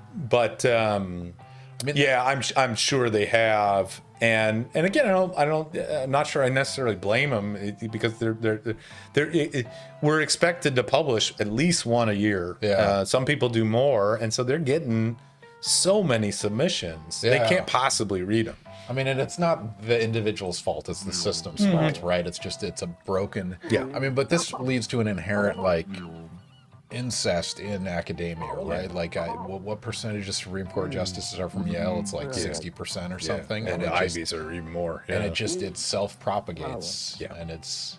No, I think if we were being, I think the most honest system would be, and especially in a world of SSRN and online publication, it's just everything gets published in-house, right? So your students are getting, because I do think they get a lot of useful skills from journal editing, working with authors, reading different things, but choosing is a different story. And so basically every article I should write should just be published at Florida State in-house journal. And then you put it online and we would judge it by, that, but everybody, that's easy for me to say because tax articles hardly ever get placed in top journals because that's the other thing. 2Ls want to talk about Kahn law and they want to talk about that. They don't want to read a tax piece. That is the only reason I've never been published in Yale Law Journal. It's pure tax bias, not because my articles aren't that good. Oh, should have gone antitrust. Regrets. Oh man. All right, so we're an hour and 15 minutes in. Do you want to keep playing? No, I want to play something different. I'm done killing fish. All right. So I'm feeling inhumane. I want to go to Civ 3. Can we do that? So press escape. I think you got to back out of that game. Yeah, I got to talk to these. Finish talking. Yeah, this is interesting, but I think I needed to pay more attention than I was willing to pay. No worries. Yeah. You'll go back and you'll be like, what was close. I thinking? This is just terrible. Settings. No. But yeah, if you guys have any question, our guest today is Jeff Kahn, professor at FSU. He does expert in tax law and torts and a whole bunch of other subject matter he's happy to talk about. If you guys have any questions, you can throw them in chat. He's happy to answer them. While he finds... I'm just closing. I yeah. took a shortcut. There we go. Yeah, I don't know how to back that up. There we go. There we go. Dave the Diver. So we're going to... Civilization. That game I know how to play. All right. That's a game I can win. Especially if I play the easy mode. Civ 3? Yeah, that's the one we got. That's the one I got. That's another classic. Mm-hmm. Oh, I love these games.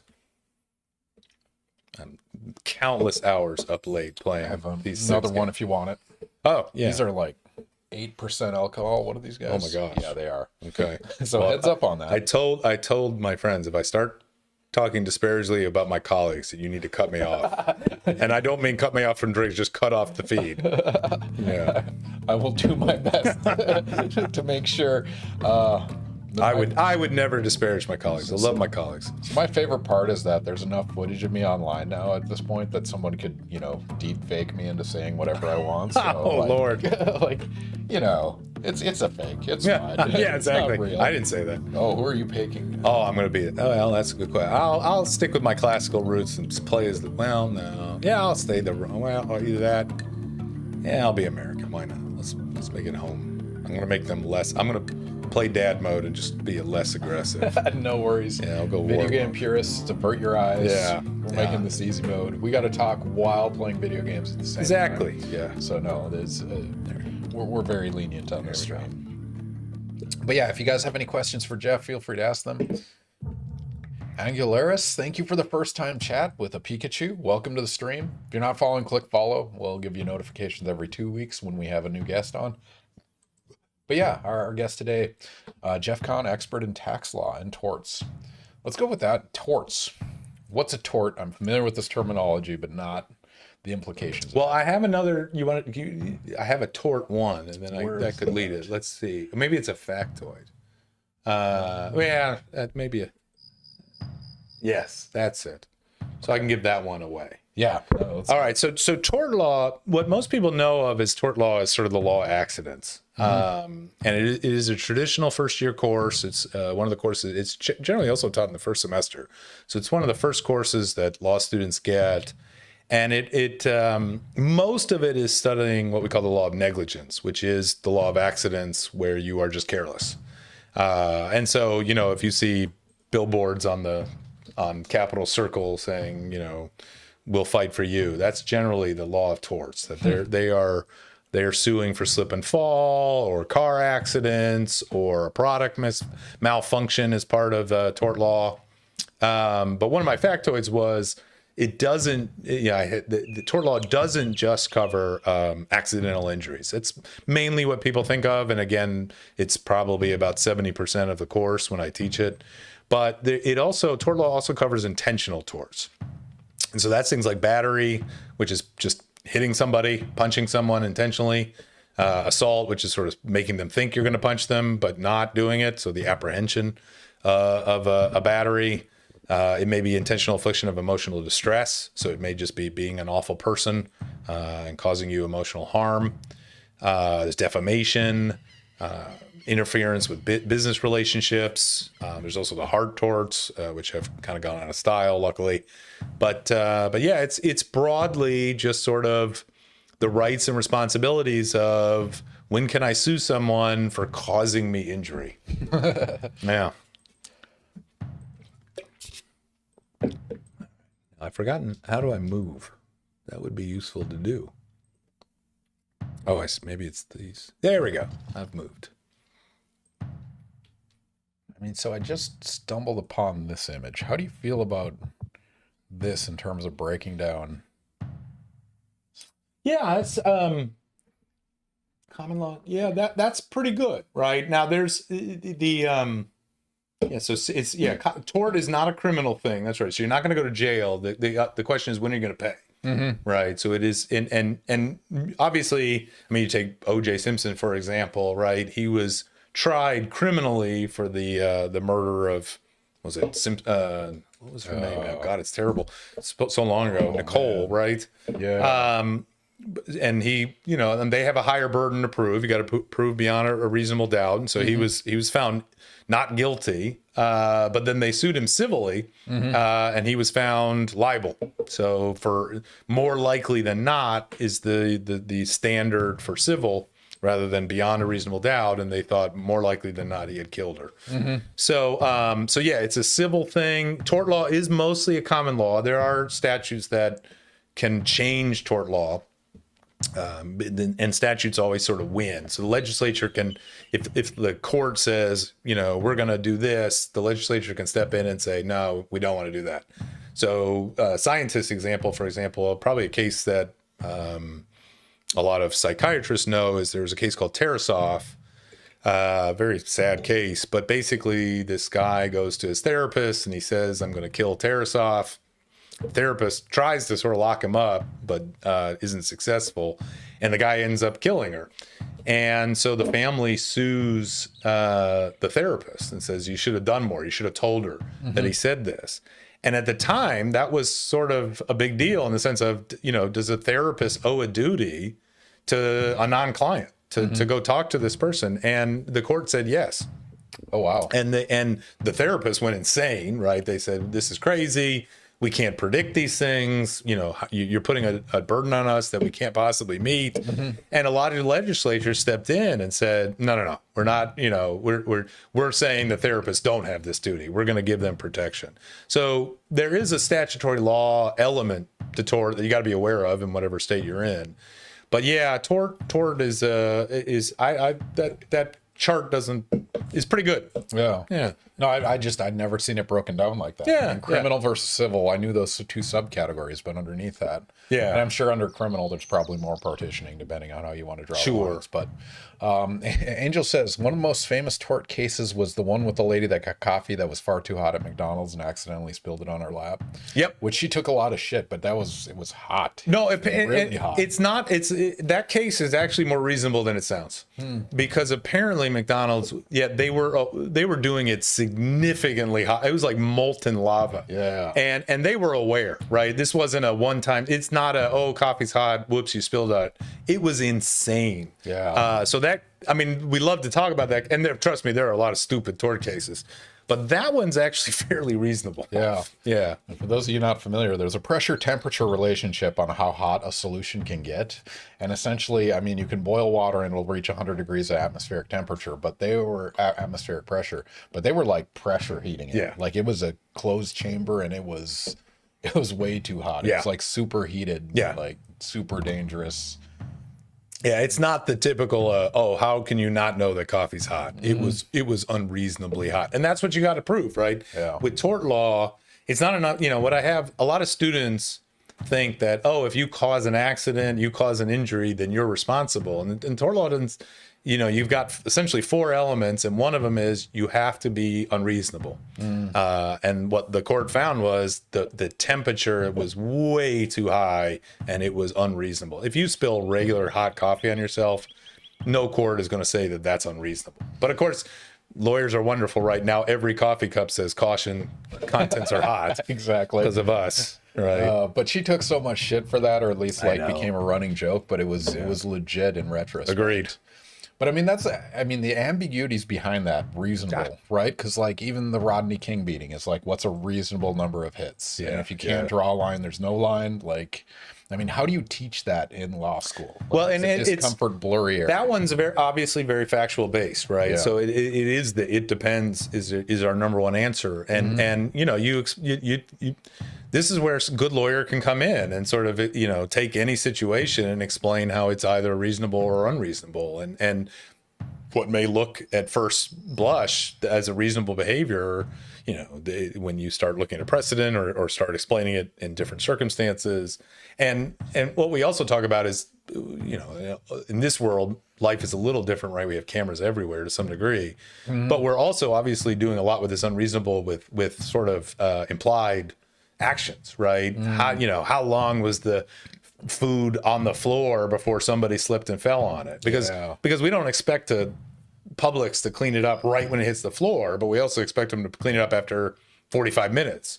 And so how do I prove how long it's been there when I don't have cameras? Yeah. How do I argue whether 45 minutes is the right amount of time or whatever? And that's why we leave a lot of those questions up to the jury, right? It's a factual question. We explained that in law school, that there are some questions that you just basically have to say it's going to come down to the jury whether they think it's unreasonable or not. And how good you are at convincing them, which is why theater students should go into law. Exactly. Because it is performative, it is persuasive, it is a social dynamic that you have to work with. All right, so we're turning over to Urban Artifact Pocket Watch, which This is is a Cincinnati beer, fruit, I think. Midwest fruit tart. Let's get the drink up there again. King Willie, welcome back to the stream. Thank you for joining us. If you have a question about tax law, we're diving in deep, but we're also drinking Urban Artifact from Urban Artifact Pocket Watch is the drink. Dark fruit, another 8%. Was the first one 8%? Yeah, too? both of them are. Lord. Okay. Yeah, they run heavy with the sours. we're earning it tonight, ladies and gentlemen. Speaking of which, you should play the game. Okay. Well, I'm trying to figure out how I move diagonally. So I have figured out how to move up and down, but the's got to be a diagonal move. It's not WASD. Oh, here we go. Maybe there we go. I got it. And I got a skilled warrior. So how about that? Let's let you build up. We should do another prediction. Which one do you want to do? Let's see. So let's do this. Let's see if people know that one. Sure. Oh, we're gonna have a Florida man question here. Yeah. I like it. All right, ladies and gentlemen, if you're not following, click the follow button. We're going to do another prediction. You can use your standard internet units, gamble according to your degree of confidence. You're on Ask a Scientist Gaming honor code. You can't look up the answer to this, but the question is, well, the question is framed. Florida has the lowest bar pass rate of all states in the United States, and I think this was isolated to which year? It's kind of an average. Yeah. It's pretty. They stay fairly consistent. Okay. All right, so the question is, does Florida have the lowest bar pass rate of all states in the U.S.? True or false? This is a fun one. Yeah. It's true or false. This is an interesting outcome. It says something about Florida and every other state, so I'm excited to learn more. But yeah, put your guesses in there now. Bet according to your degree of confidence. Got some confidence gambling on this one. Gambling is maybe not the right descriptor. Somebody knows the answer. But again, don't Google the answer. Just use your intuition or use what you know about Florida Man and your prediction of Florida-related decision-making and whether they have the lowest bar pass rate of all states in the United States. That is intriguing. I mean, it's one of the most populated, too, but this is a rate question. So what does that manifest as? Is this the one that had the cheat codes where you could get, like, a car at some point and run around and blast people?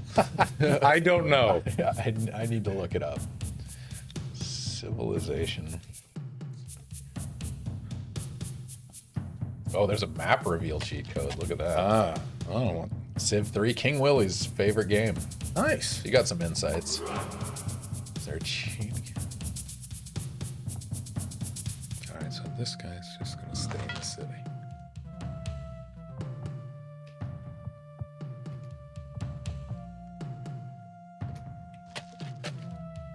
There's some cheats. I don't know how you enable them. Oh, you have to actually go to the game folder. Interesting. We detoured our plans tonight, ladies and gentlemen. We were originally going to use Jeff's Steam Deck and hook that up directly, but unfortunately we didn't have the right connector, so we couldn't do HDMI to the Steam Deck. So we made it work really quickly. In about 10 minutes, we logged Jeff in on my computer, downloaded a couple games, including Civ 3 and Dave the Diver, and we made it work. Yeah. So I'm impressed how quickly we turned that around, actually. That's why the half hour early works out pretty nice. All right, you guys, it's over. So we got Florida has the lowest bar pass rate of all states. True or false? It is false. It is false. So the most of the group knew. Oh, man, I feel bad. Who was that? Angel, you could have got a 57-1 payout if that was a true statement. But congratulations, everyone, on your 1.02 to 1 payout on saying false, because you were confident that it was.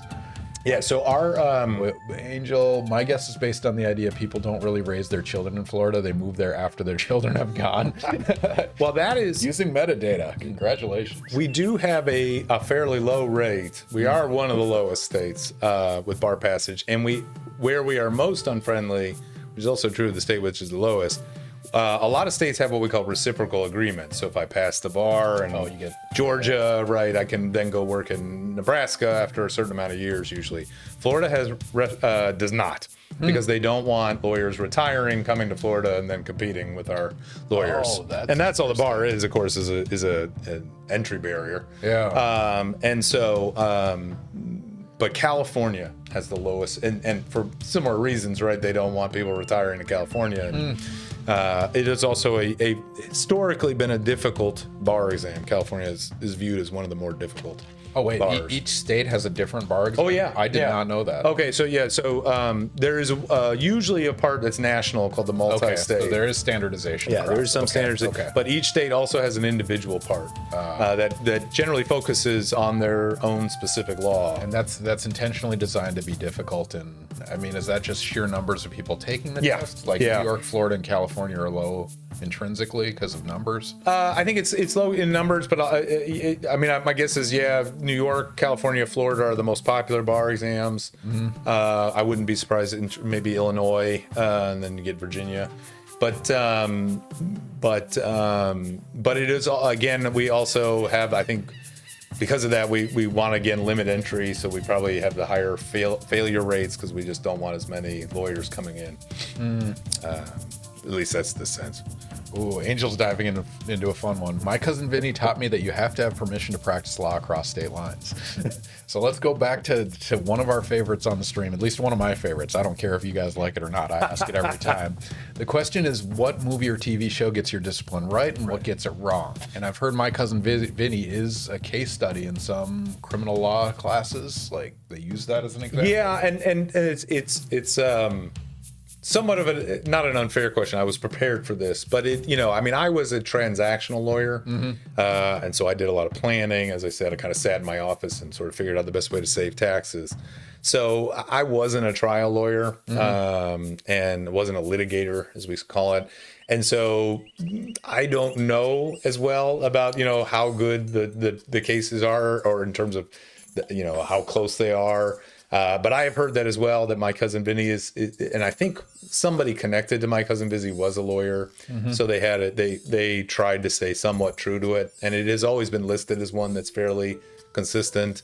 Anatomy of a Murder, which is a great classic movie, is also seen as one that I've seen studied in crim law and evidence classes. So those are the two. There's plenty. Like, again, 12 Angry Men. Is another kind of law movie that many people say sort of stuck to some realism. I'm sort of like doctors, I think, in the sense of I don't watch many law a lot because I do it every day. So I'd rather watch something else. But no, you're absolutely right. My Cousin Vinny, Anatomy of a Murder. Those are the ones I think that most people list. If you want law school experience, right? We have, of course, one is Paper Chase, which is not realistic. The realism of Paper Chase is more the exam taking than the Socratic method. Nobody is that mean anymore with Socratic method. And they weren't even that mean when I was in law school. That had gone out. Some professors were kind of known to be tough, but nobody. Although, again, when my dad started teaching, he would call on a student, they would stand up, and they would talk for like 45 minutes, and it was grilling. Yeah, so it was a different world, but that nobody does that anymore. I mean, but that's just like systemic hazing, right? Yeah. Like it's yeah. And I think they realized, at least this would be my justification for it too, is, again, that may help a lawyer who wants to go into appellate work where you do have to think on your feet, and the lawyers, judges are asking you questions right on the spot. As a planner, that wasn't giving me any skills. I just sit there quietly and think about things. Yeah. So leave me alone. Yeah, exactly. Let me go sit in my office for an hour and I'll give you a good answer. So yeah, that Paper Chase is fun and it's fun to watch, but it's not real. and what's the other one? Legally Blonde. Oh, That's not that is not. It's a great movie, but it is not at all like Law School. But it's a play. You got to write about it. Yeah, well, it's a musical, right? Yeah, that's right. Yeah, I have not seen that, but yeah, I'll write about it. That'll be added to the book. I mean, man, that would be fun. Like you could do a chapter on realistic, like degrees of realism, and yeah, no, I like that. Just which ones are absurd and why. No, that's really fun. Angel said, I watched My Cousin Vinny when I was younger because it had the Karate Kid in it. I was a dumb Ralph kid. Macchio. Yeah, Ralph Macchio. Speaking of which, you're the appropriate age. Have you watched the Cobra Kai on YouTube? I watched like the first couple seasons, and then I gave up on it. It was so corny, tacky. It was amazing. Yeah, I mean, I like what it was, Zapkas. Mm-hmm. Yeah. I like the way they flipped the arc. Like, I really like revisiting the characters and not, going an origin story. Like, this is what happens when you're washed up. I thought that was really fun. But you're right. Then it turned into a high school drama and just went off the rails. All right, Reese's Pieces. I imagine Miracle on 34th Street is not very accurate. Probably not wise to get counsel from someone willing to believe you are Santa Claus. But again, that's the thing. There's so many. The trial itself, again, is such a wonderful dramatic device, right? Mm-hmm. You can have people, you can bring things out. I mean, that's why so many mysteries use it. You got movies use it. What is it?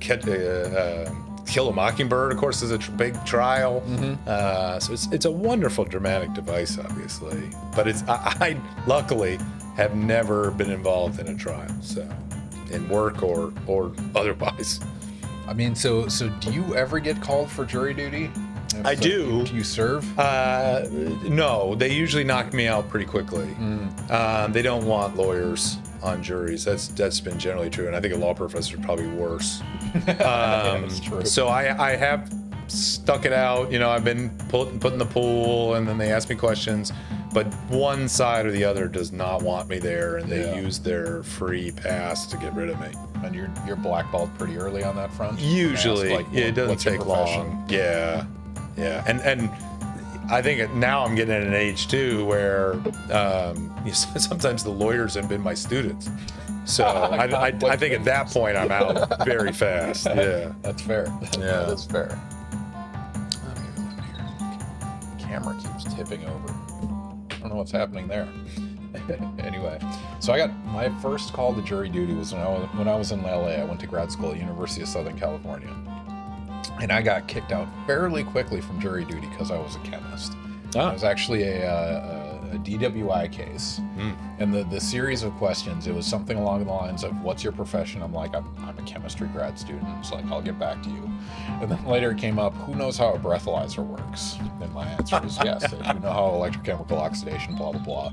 It was like, all right, we'll get back to you again later. And so eventually it turned into this exchange that was, it was basically, we're going to bring in an expert to explain the outcomes of this breathalyzer. Can you abandon your expertise and only listen to the expert's testimony and make your decision according to that? And I was like, yeah, I could probably do that. And then the follow-up was, could you stop yourself from thinking critical thoughts about their testimony? Right. Which my follow-up question was, is that possible? And he said, yeah, some people say they can do it. But that was it. Like, see you later. You are not going to be on this jury. I don't know who it was, the prosecution or the defense, but it was like, nope, see you later. Yeah. And it was... Yeah, they don't want people in there that are sort of going to take charge. Yeah. And bring outside info in. Yeah. And it makes some sense, like, in a... an objective sense, but also like, isn't that the person you want there? Yeah, which is crazy. Yeah. Now, have you seen? There's a show now, right, about this fake jury. Have you seen this? No, it's I on. don't know what See if anybody knows what they're talking about. It's got. He supposedly doesn't know it's a fake jury, but everybody else are actors. So he thinks he's on jury duty, but everyone else knows he's not. Holy shit. That's and it's like supposed to be really good. Jury duty is what Huggy Beer just said. Okay, yeah. Welcome back to stream. Yeah, so this is supposed to be, I haven't watched it yet, but it's supposed to be quite well done. So have you seen the Joe Schmo show? This came out in like late 90s, early 2000s, where they did the same concept. They did like the reality TV show like Big Brother House, but everyone was an actor but this one guy. And so this one guy was surrounded by like, you know, the jerk and the hot girl and the old man Right. and like the best friend and like all the cliches you could have. There we go. Laz and Huggy Bear both know Joe Schmo show. It's spectacular because the guy they got to play Joe Schmo is just the most heartfelt and kind and nice individual, and he's just in this world of like contrived chaos, and it is just absolutely amazing. So I hope they do the same thing with There's it sounds similar because there's an actor in it who plays himself, right? And he's apparently like completely who is it? So James James Marsden, who's quite good. Yeah, he's great. And so he plays himself as James Marsden, and again, he knows that this is all fake. Oh my god. If you guys haven't seen Joe Schmo show, it was just like peak, like after like Real World and Road Rules, and that took over MTV, and it was just starting to infiltrate, and they just made this show, and the guy was so spectacular.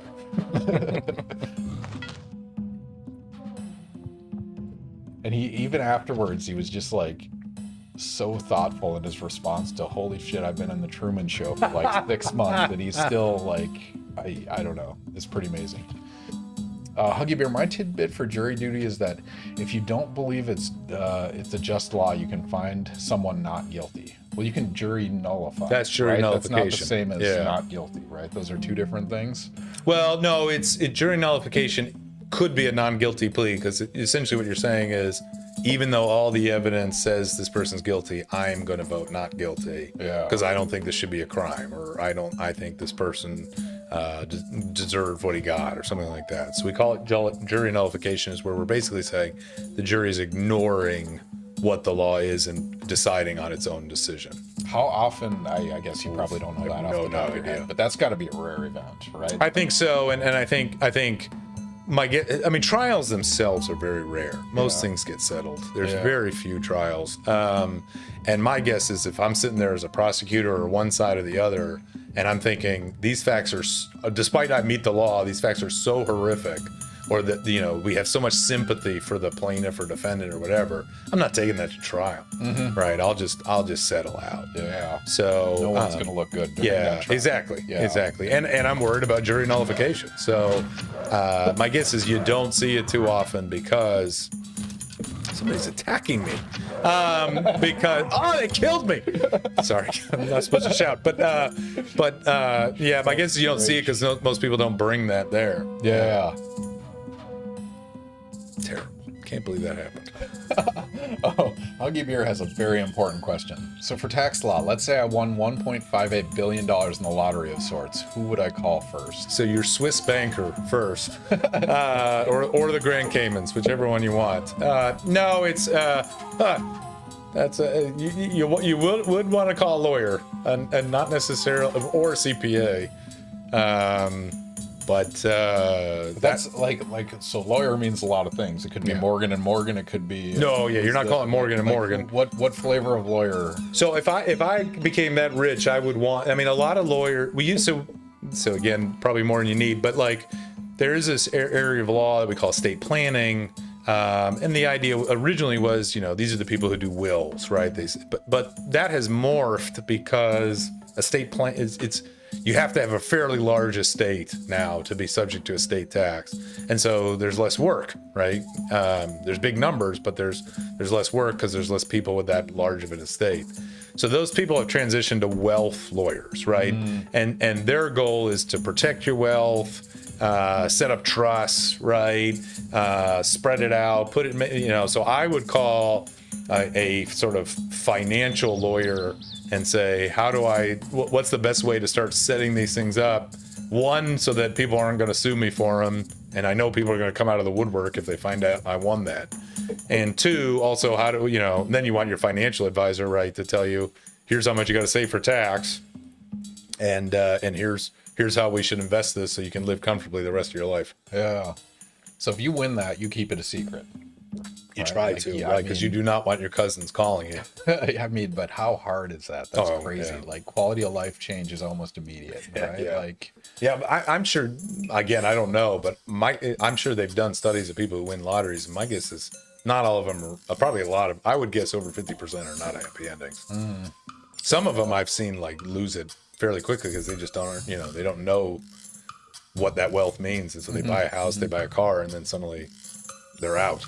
And they don't realize they actually need it year by year. So I read a story recently about a guy that won it was like a 3/4 shot at like the All-Star game or something like that. Or it was like the NBA championship or something like that. And it was $1 million. And they tried not to pay him because they were saying he broke the rules because he formerly played basketball. But like the Bulls pooled together and like they got him paid through the main channels or whatever it is.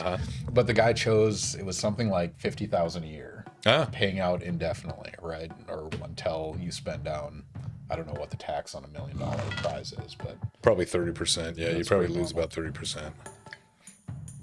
It's actually surprising how many people have serious misfortune after getting sudden wealth. Yeah.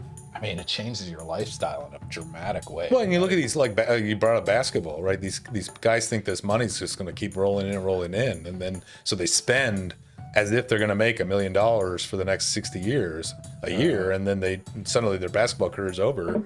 And they don't realize they're out of money. And again, their cousins show up and they want a house and everything too. It's very sad. And it's a ridiculous statistic. Like 5 years after leaving the NFL, 80% of players are broke or something like that. Yeah. Like it's dramatic. And broke in probably too. But I also learned that Major League Baseball has the best. I don't know what's the pension program. Is that right? So it's based on the number of years you play, but there is an indefinite pension for players that leave the Major League Baseball.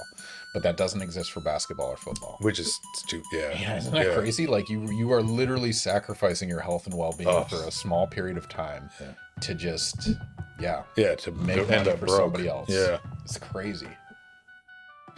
Well, that's depressing.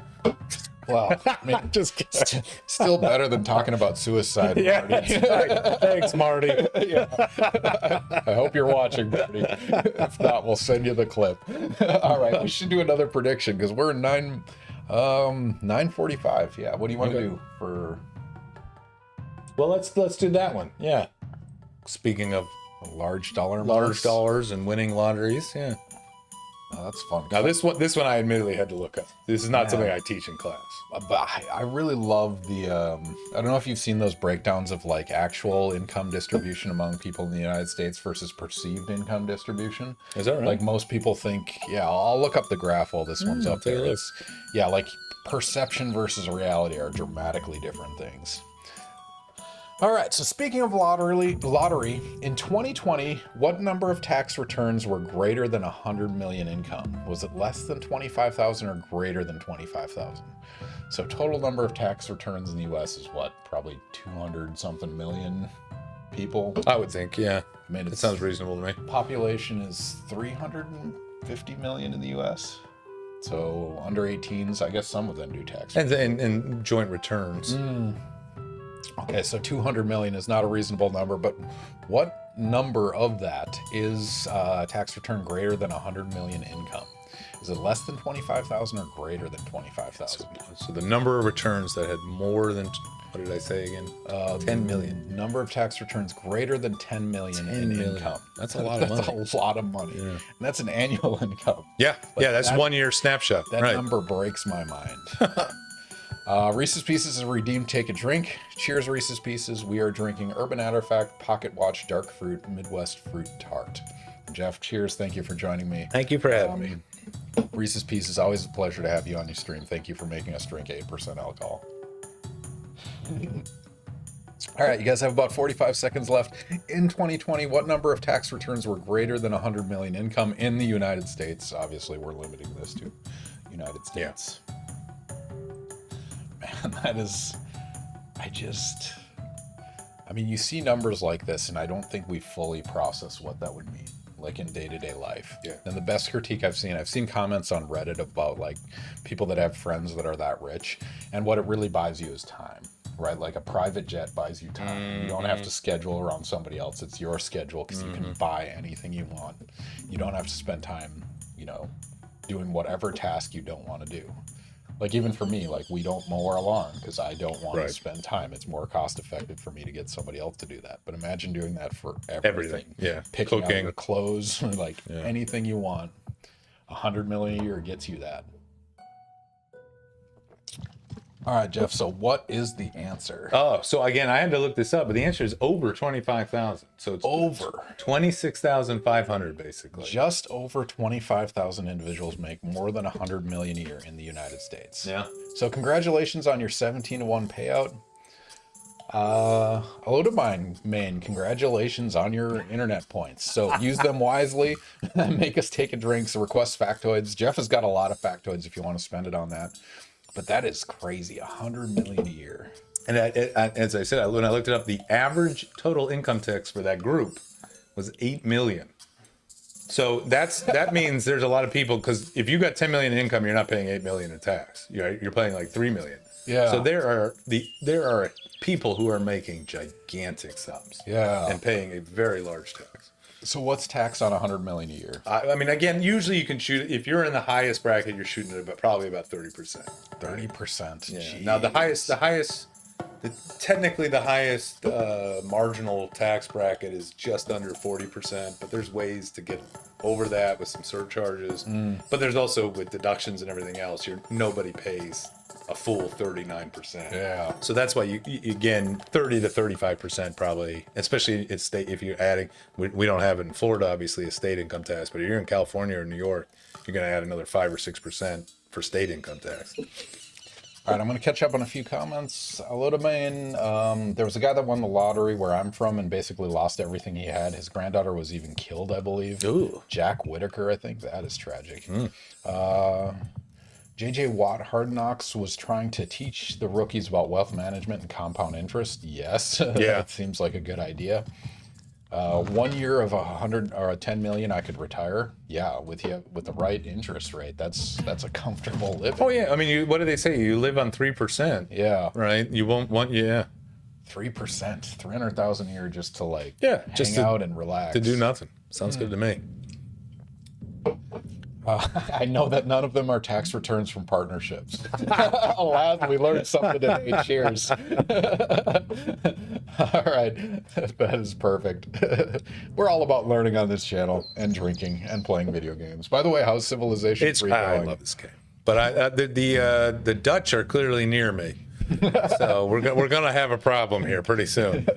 Don't trust the Dutch is what we learned from Jeff tonight. Yeah. Huggy Beer has redeemed Request a Factoid. I'm actually going to suggest one. Okay, this go ahead. one is my favorite from that list. Yeah. No, it's all okay. drop knowledge bomb. Okay, so one question that I actually have in my that this is one I do cover, and the question is, do Olympic athletes who win medals, do they have to pay tax on the value of the medal? And then every athlete who wins a medal also gets a bonus payment from the U.S. Olympic Committee. Oh, really? And it's not much, but originally the tax code said they did have to report it as income. Report the actual physical medal. Yeah, the value of the medal and the and whatever payment they got from the committee. Because their medals, they're actually made out of gold, silver. They're like genuine, right. Yeah, actual materials. But we passed a law. The Congress stepped in and passed a law that gives specific exemption to medals and the winnings that they get from the U.S. Olympic Committee. So the answer is no. Athletes do not have to pay tax on either the value of the medal. And the last time I checked, I looked this up, the gold medal is worth about $750 according to the internet. Yeah. For the last Olympics, and they got if you won the gold medal, you would get, I think I wrote it down right, or maybe I didn't, but about I think a little over 30,000, and you get that tax free if you win. So if you win a medal, gold, you now have more incentive to win a gold medal because it's all tax free. Angel has a follow-up. Same on the Nobel Prize. Because that is gold. I don't think so. I think the Nobel Prize, the cash, of course, is the big thing. I mean, the medal itself probably is de minimis, but the cash itself, it's over $1 million. I mean, that's the Nobel Prize, an actual prize. Yeah. Right. I mean, the cash you get, right? Not the value of the. Yeah, that is income. I'm fairly sure. There's a way to avoid it. The way you avoid tax on a prize is there's got to be a few requirements, but you basically tell them to pay charity instead of you. Now you can't enter the contest. If you enter the contest and win, too late. It's your money. But if like Nobel Prize, right, you get nominated, but you don't nominate yourself. Is that right? No. So yeah, so you didn't have anything to do with it. You win. They're like, here's your $1 million. If you go, no, give it to, Pet Society or ACLU or whatever, then you don't get taxed on it. And that's, you may say, who cares? But that's better than getting it and donating it, because there's limitations on charitable contribution deductions. So it's better just not to have it at income at all. Wow, that is interesting. And one thing about Nobel Prize winners, especially in the sciences, like you get speaking invites. You get The real money's somewhere else. Yeah. That- Well, it's true of Olympics, right? If I win a gold medal, I'm going to get advertising, and I'm going to be on a box of Wheaties. Right. That's where my money is. But even for them, like I feel bad for Olympic athletes, because I mean, NBA, NFL, there's a pot of money. There's a huge pot of money. But like Olympic athletes, you're the best gymnast and you retire at 18. Like that doesn't stay. Yeah. There's no long-term, no retirement plan on No, you hopefully have financially planned well. But Laz is planning. I bet we could come up with some sort of scam, but first we need to win a bunch of gold medals. Well, I have Figured it out. the only story I have of that is that my first teaching job was at Santa Clara University in Silicon Valley, and I was at a dinner at a colleague's house, and her husband walks out and he's wearing a gold medal. Now, he had had a few drinks by this point, but he was wearing his gold medal. It turned out he was in the 4x100s free relay in Seoul, Korea. And he was a world-class swimmer, and that team won the gold medal. So that's the closest I've ever been to a gold medal. That's awesome. Yeah, it was pretty neat. It was pretty neat. Man, have I ever seen an Olympic medal? I don't think I have. So I've seen a Nobel Prize. George Olah, University of Southern California, has a little Olah library, and his Nobel Prize is actually in the library. That's cool. Which is pretty cool. But I don't think I've ever seen a sports Olympic medal. All right, Angel has a question. I have a fun question. If you had carte blanche to close one tax loophole, what would be the most beneficial decision for the general public? That's a nice one. I would get rid of the capital gains rate personally. You probably know that we do make a distinction between what we call ordinary income and capital gains income, and we give a beneficial rate to capital gains income. So even if I'm in the top bracket at, say, that close to 40%, my capital gains, which traditionally are like sales of stocks and stuff like that, that's taxed at 20% for the highest bracket, for 15% for us normal humans. There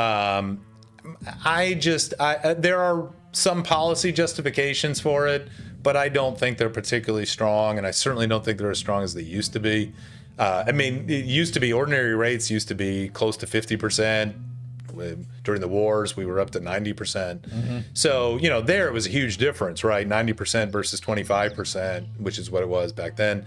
I could understand you want to encourage investment and so on, and so you give this beneficial rate.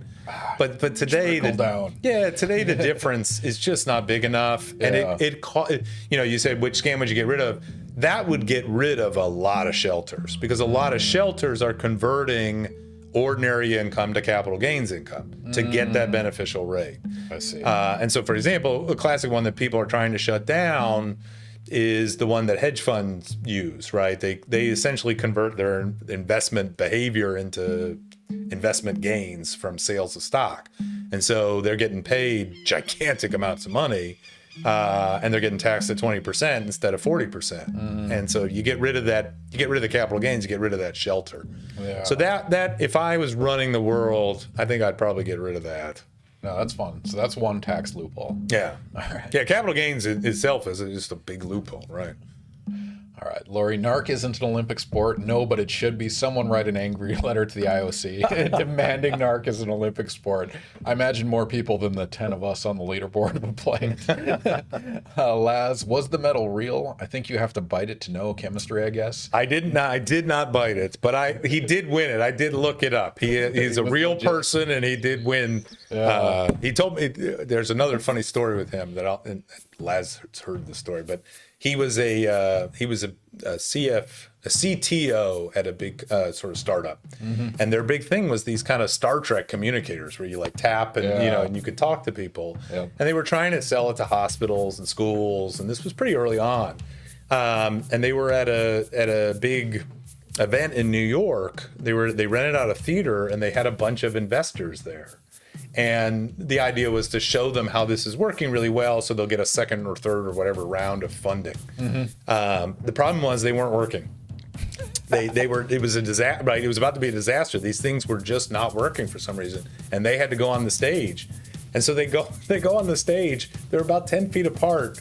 And they're going, "Can you hear me?" And the other guy's like, "Yes." And they're 10 feet apart. Of course you can hear them. They're in the same room. And the investors were like, "This is amazing." So they just completely faked it, even though this thing wasn't working. And of course now it does work. It does work. It just at that moment. And so, I mean, it could have been 2 tin cans and a string, right? And they would have been amazed by it. But anyway, they grew up on Star Trek. Right, exactly. It's pretty neat. All right, we're at 10 o'clock. Do you want to try something else? Do you want to dive into Perfect Dark? Yes. All right. Yes, I'll avoid war. Well, you're going to play another game for the Well, first that's time. right. Jeff's like, I'm going to try games on stream live while drinking alcohol while talking. It's going to be I'm not ready to go to any game period, so this is even worse. This will all work out. It's fine. Yes, Angel, the N64 version. So is this one you saw when you were younger and you're like, I need to play this, and it stuck with you for a couple decades? And you're like, now's my chance. I'm going to play some. When you said you have all these classic games, I thought back to my youth and thought, what game have I not done? Perfect Dark. My son is, we can go back to that kind of classic thing. My son has been playing lately Banjo-Kazooie, speaking of N64. Yeah, that's a classic. That is a great game, but I've forgotten how difficult that game was. All right, so you are on the classic 3-handle N64 controller. Okay. So I think you're going to want to trigger under the middle one. So this one right here. Oh, okay. Yeah. Right hand on this guy. Okay. I played it a little bit. I didn't play Perfect Dark when I was younger. All right, so I'm going to dive you directly in because I did a save state. Oh, so good. You are. Okay, right so there. I'm okay. So your joystick is going to move you forward, backward, side to side. Your C button, the yellow ones, are going to aim your gun. Oh, okay. There's a certain degree of auto aim, and it's inverted, I believe. Okay. Yes, it is. No, that's fine. No, that's fine. Inverted's good. Yeah, I'm not. That gives me an excuse when I miss. Make sure your expansion pack is installed. Yeah, we don't. So we are playing on an original Nintendo 64 controller on the emulator that's preferred for N64, but we do not have the expansion pack or the Rumble pack, which I guess I should probably get. But Angel, I'm glad we're not the only ones that remember this. But we have auto aim on. We can put some cheat codes in if you want them. We can put you in God mode if you want. We'll see how this goes. I want to get killed quickly. Yeah. So I started you on the normal mode. Okay, so good. Nothing too deep. I suspect we're similar ages.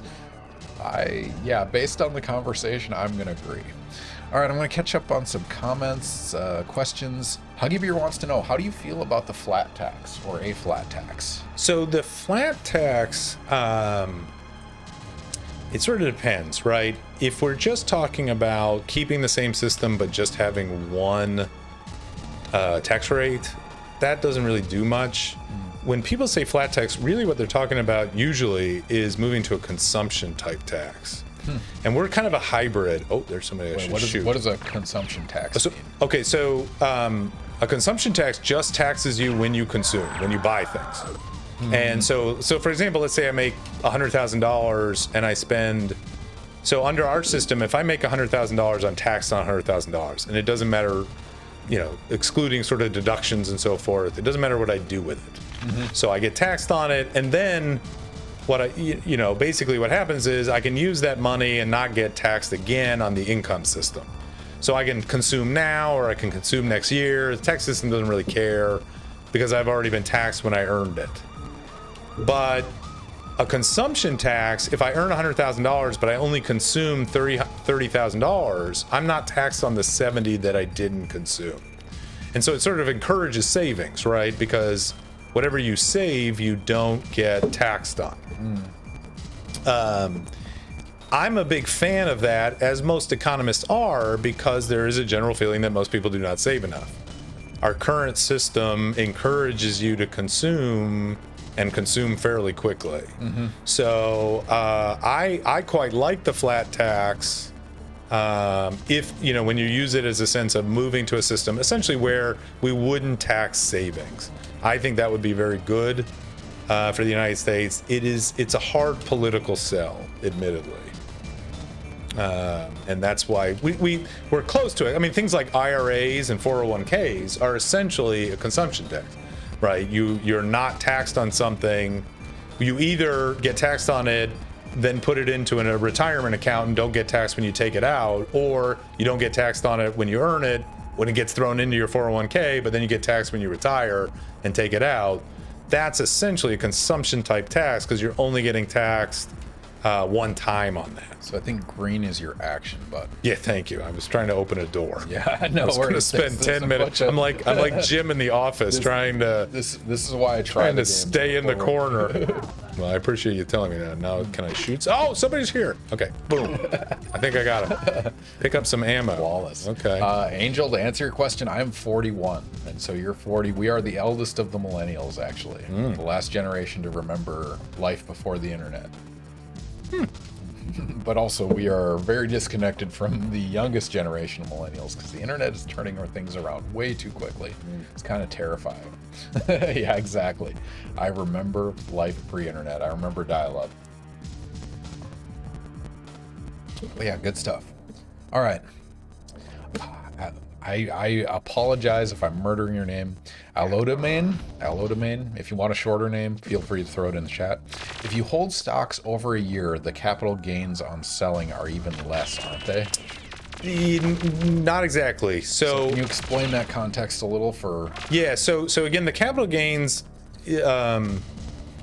the way you have capital gains is you buy or you sell a capital asset, and again, the sort of traditional capital asset is a stock, right? I buy Microsoft stock and then I sell it. And the answer is we do make a distinction between what we call short-term capital gains or long-term capital gains, and 1 year is the magic number. So if I want long-term, I gotta hold the stock for more than 1 year. If I hold it for a year or less, it's called short-term, and there is no beneficial rate to short-term capital gains.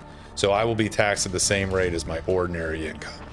So you're right that I have to hold it for more than a year to get that beneficial rate, but there is no beneficial rate to short-term capital gains. They're taxed the same as my salary, my W-2, and ordinary rates. So I have a tax and savings question relevant to my life and children-related things. In terms of saving for college, what's the best strategy that you know of? So again, sort of to get to this sort of 401k type thing, right? There's the the 503, I think it's 503B, right? So that you put your money in that, it's post-tax, so you've been taxed on whatever it is, but you're not taxed on the earnings that account does. And as long as you use it for tuition or tuition-related, school-related expenses, you don't get taxed on using it. But if you withdraw it for something else, then you get taxed, and I think there might even be a penalty. So it's not what you want to do. Yeah. But you can transfer it. You can, if your kid doesn't use it, well, they can use it first of all to go to grad school too, or something like that. But in the end, if you have a sibling or a niece or nephew, you can also transfer it to them. I see. And you could probably sell it. I don't know. Oh man. Laz has the important follow-up question. Do leap years cause problems, or is it 365 days regarding the the capital gains? That's a good point. I like that question. I've never thought of that. That's the nuance you really need to cover in class. Yeah. Like, what if it's 364 days and I change time zones? It's interesting because it is 1 year. So my guess is the leap year, it's not 365 days, it's a year. Fiscal start. Yeah, presumably. that's actually fascinating. Oh man, that's a fun test question. Yeah, I've never thought of that. Way to go, Laz. Well done. That's amazing. My name is Misa, but Twitch won't let me use my first name. The rest of my name is stuck, so anything, it's okay. All right, we'll go with Misa from now on. Thank you for joining us as always. Define a year in tax law is what the question is. How do I guess I can... Ooh, Angel has a fun one. You've seen Shawshank Redemption? I have. The scene on the roof. Would the gifting money to your wife trick in Shawshank Redemption still work today? Did it ever work in reality? No, I've forgotten what that is, though. So the one of the prison guards was talking about inheriting a certain amount of money from someone, Okay. and was complaining about it being taxed and having to give it back to the government. And Andy Dufresne said, "Do you trust your wife? Gift it to your wife as a one-time gift, and it won't be taxed." I think is the context. Angel, correct me if I'm wrong on that. Well, it's a weird situation, right? Because inheritance, first of all, is not taxed. So if you inherit money from someone, it's tax-free. And gifts, of course, are also not taxed. But I'm missing. I don't see the advantage of. I see. So there shouldn't have been a tax to begin with. No, there shouldn't have been a tax. He was complaining about something that didn't exist. I did have a student once say to me, because gifts are not taxed, doesn't that mean the rich can just pass around money to each other as a sort of tax shelter? And I failed to see how that worked.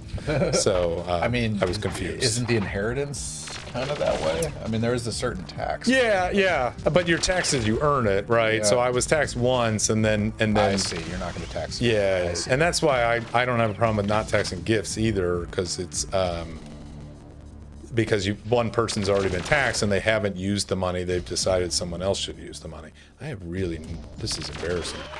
You have so hit the blue button. Okay. That'll give you the gun back. Okay. I think that's changing weapons. There we go. Oh, okay. I didn't mean to hit that again. I'm unarmed. So trigger underneath. There we or go. just go punch. You want to do God mode for a little bit? Yeah, You maybe. Go around, punch everyone. Slappers only, ladies and gentlemen. Oh, there he is. Man, I got I'm glad you brought up Shawshank, because I thought that in my head when we were talking about that. Because that is a genuine tax question. There we go. So, yeah. All right, we should throw another prediction up there. Which Sure. one do you want to do?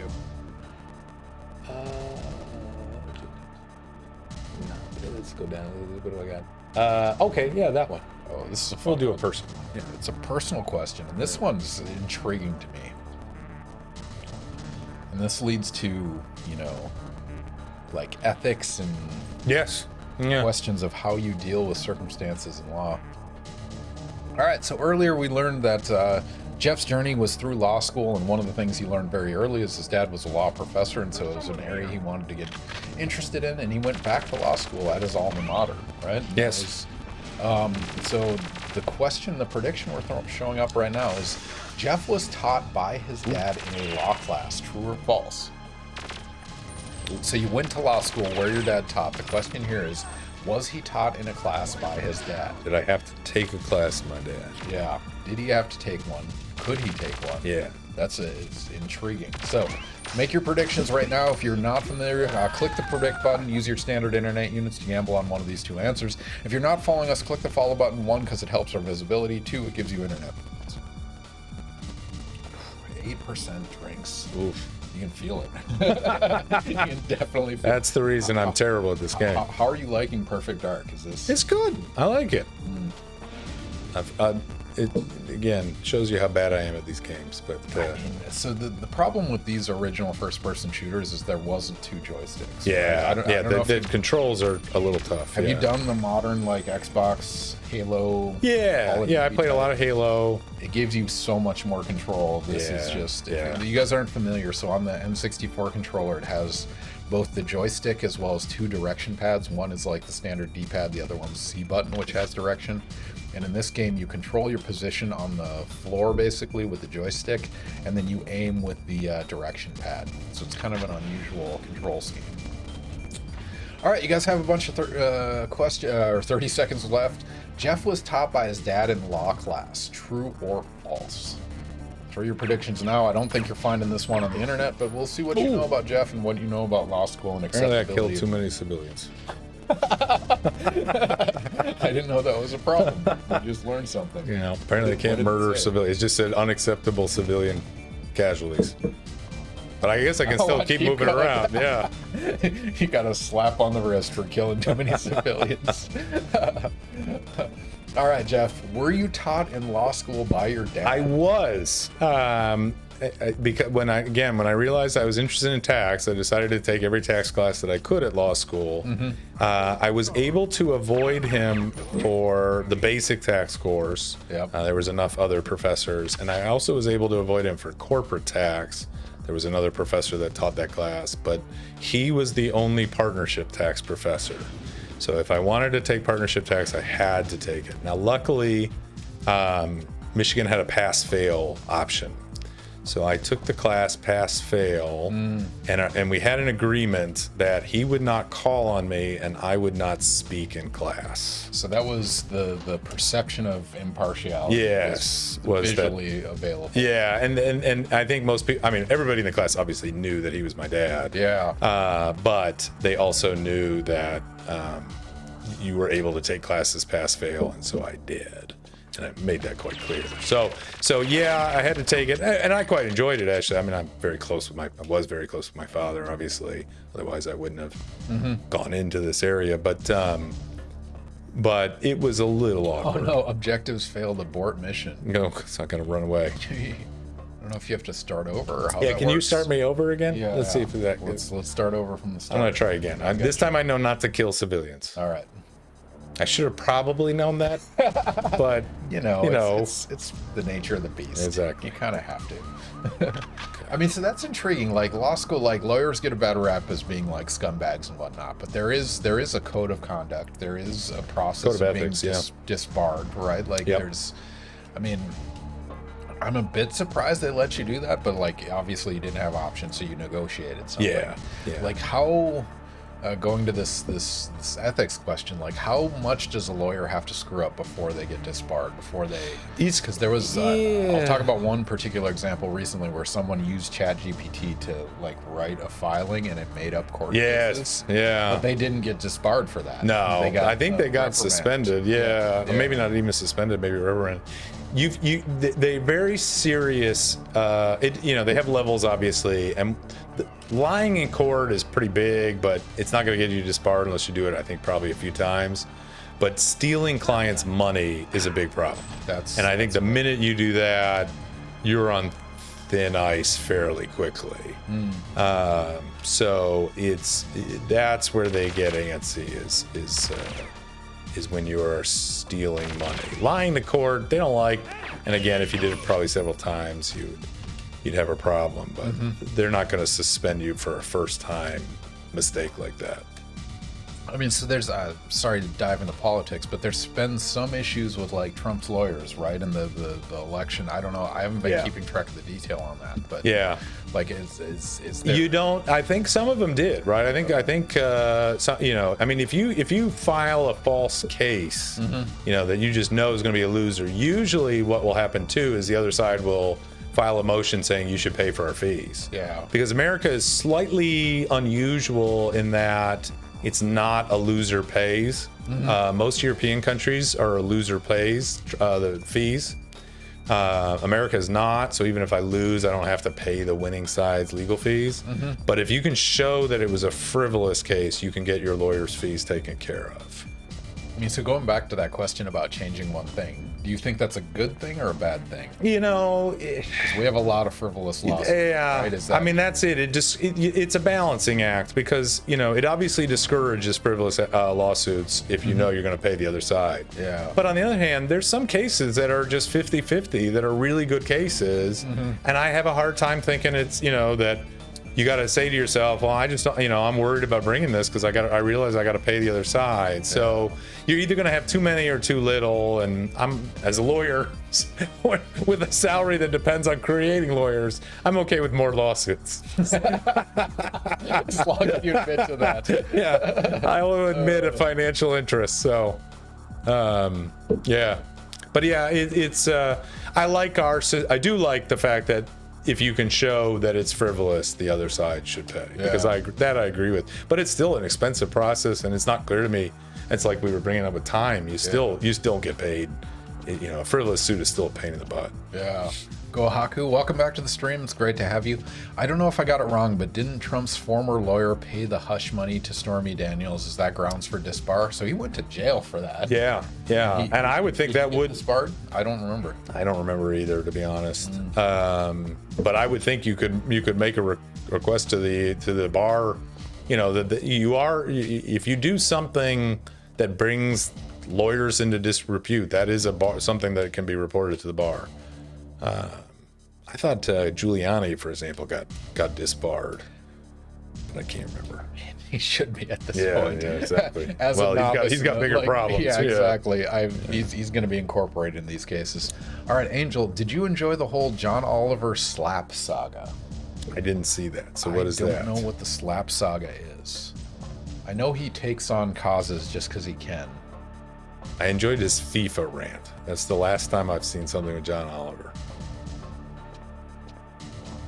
But that was a while ago. The slap is a lawsuit filed by the plaintiff against the defendant, which seeks to either silence the defendant's free speech or to prevent the defendant from seeking the right to petition. Okay, so it's not a slap like a slap in the face. It stands for something. Yeah, it's a very specific. I don't know. I don't remember. Oh, yeah. Man. All right. I don't know. I'm going to use the restroom, but thankfully Lori has requested a factoid. So Okay. What knowledge bomb you want to drop on people?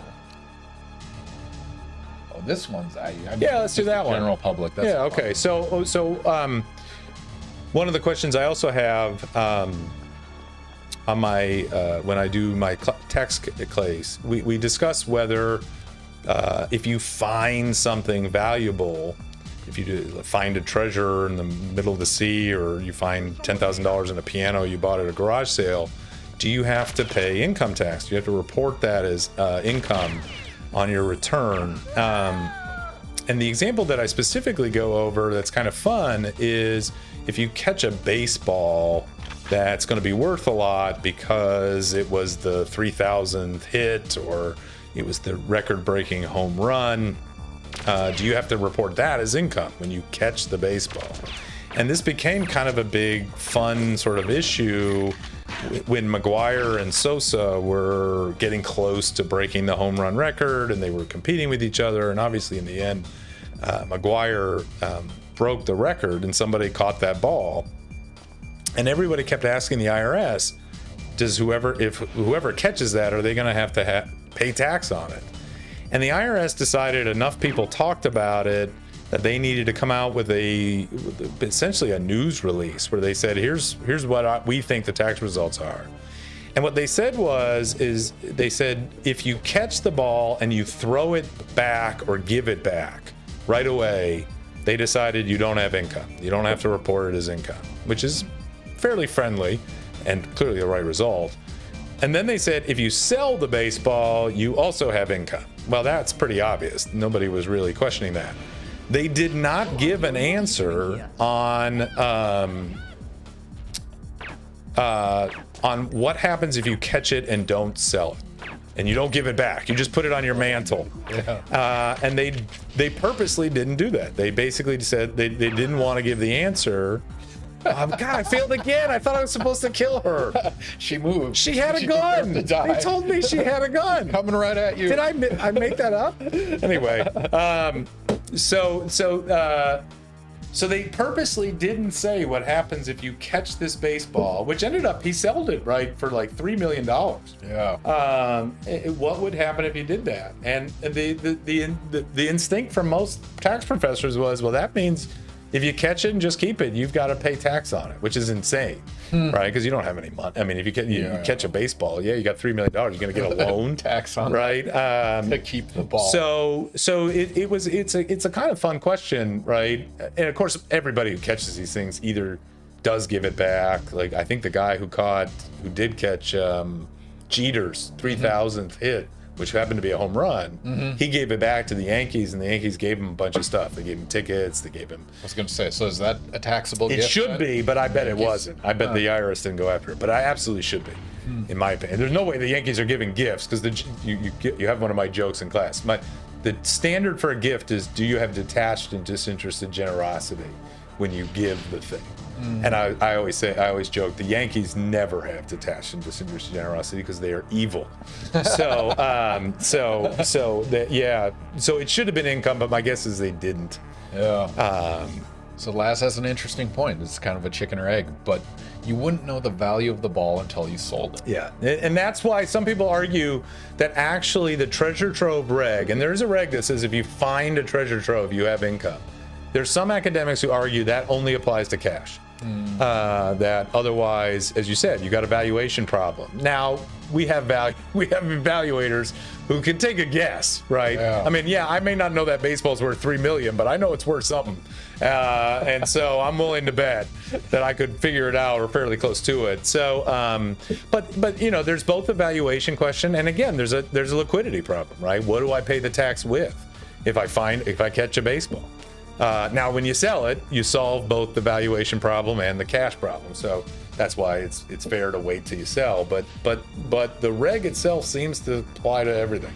I don't have a problem saying you should wait. But the IRS, again, avoided the question completely. They didn't want to say that it was, but they didn't want to say it wasn't either. I mean, there's no scenario where they look like a good guy in that, right? The IRS never is a good guy. Yeah, that's fair. Never. The question is, how much is Tiger Woods' gold ball worth? I don't know what a gold ball is. I assume a gold golf ball, but I have no idea. Yeah. Does he actually have a gold golf ball? We need clarity. Oh, how much is that? Okay. Holy shit. How much is Tiger Woods' golf ball worth? Oh, do you have one, Laz, sitting around? I guess it depends on when it was played. Yeah. Is it context pre-cheating of it? on his wife or post-cheating on his wife? Asking the important questions here, ladies and gentlemen. Go Haku wants to know, this begs the question, does the IRS track all income? Why is a caught baseball that is unsold taxable? Like, how would they even track that? Right. They don't have all that information. Well, they got a lot, right? And the best way, this was part of one of my other questions, is what's the compliance rate for the United States? Let's ask it. So yeah, let's do it right now. do This that. is a good transition. Speaking of which, you want to give another shot at this because we have about Yeah, I got one more. Give me one more. I now know not to shoot 6 civilians and not to shoot this woman. So I'm learning. bar is low. Should we put all the cheats on? Yes, Let's do it. I want unlimited ammo and unlimited. There we go. Infinite ammo and infinite health. Infinite all ammo, infinite health, infinite Sure, shields. why not? The ultimate all-in-one. I guess it's everything. Gives you everything. Yeah. Have all weapons. Yeah, so I'll have all weapons, too. Switch Sure. through those too. Okay. No, I don't want that yet. I want to shoot people. All right. Yeah. All right. We're God mode, Okay. ladies and gentlemen. Let's see what happens. See what weapons you have. Yeah. Blue button. So to blue. change. Okay. That's a good All start. right. Yeah. Ooh. Sniper, nice. Okay. Oh, I can be a double sniper. You know, we need to dual wield snipers. This game's What is so that? realistic. Oh, it's a. Well, let's see. Ooh, that's pretty cool. All right, I'm gonna try this. Totally worth it, ladies and gentlemen. All right. Still probably Sorry, lose 'cause I'll shoot the got wrong distracted by the God mode over there. Oh, All right, yeah. We're going to put a prediction up, ladies and gentlemen. If you're not following, click the follow button, get your internet units. You're going to bet them on this question. Click the predict button right now and answer the question. What is the compliance rate of U.S. income tax system? Is it less than 80% or greater than 80%? And so of the 100% that can be taxed, how many people do it right or within acceptable parameters Yeah. of the IRS? How much is escaping taxation that should be Is taxed? it less than 80% or greater than 80%? And this is something I never thought of. So I first came into this issue, I did a summer RU program, which is a research opportunity for undergrads, and they just give you like a lump sum $5,000. And I did not know this was taxable. Oh. Like, I was young enough, I was naive, I just had no idea. And then I am one of those non-compliant individuals. The question is it greater than 20% that screwed up like I did, or is it less than 20% annually in the US tax system?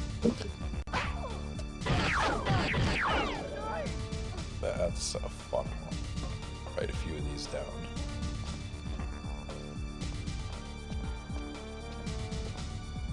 All right, you guys have about 45 seconds to make your prediction now, depending on your degree of confidence. What is the compliance rate of U.S. income tax system as far as the IRS knows? They don't track every caught baseball, but they probably have a pretty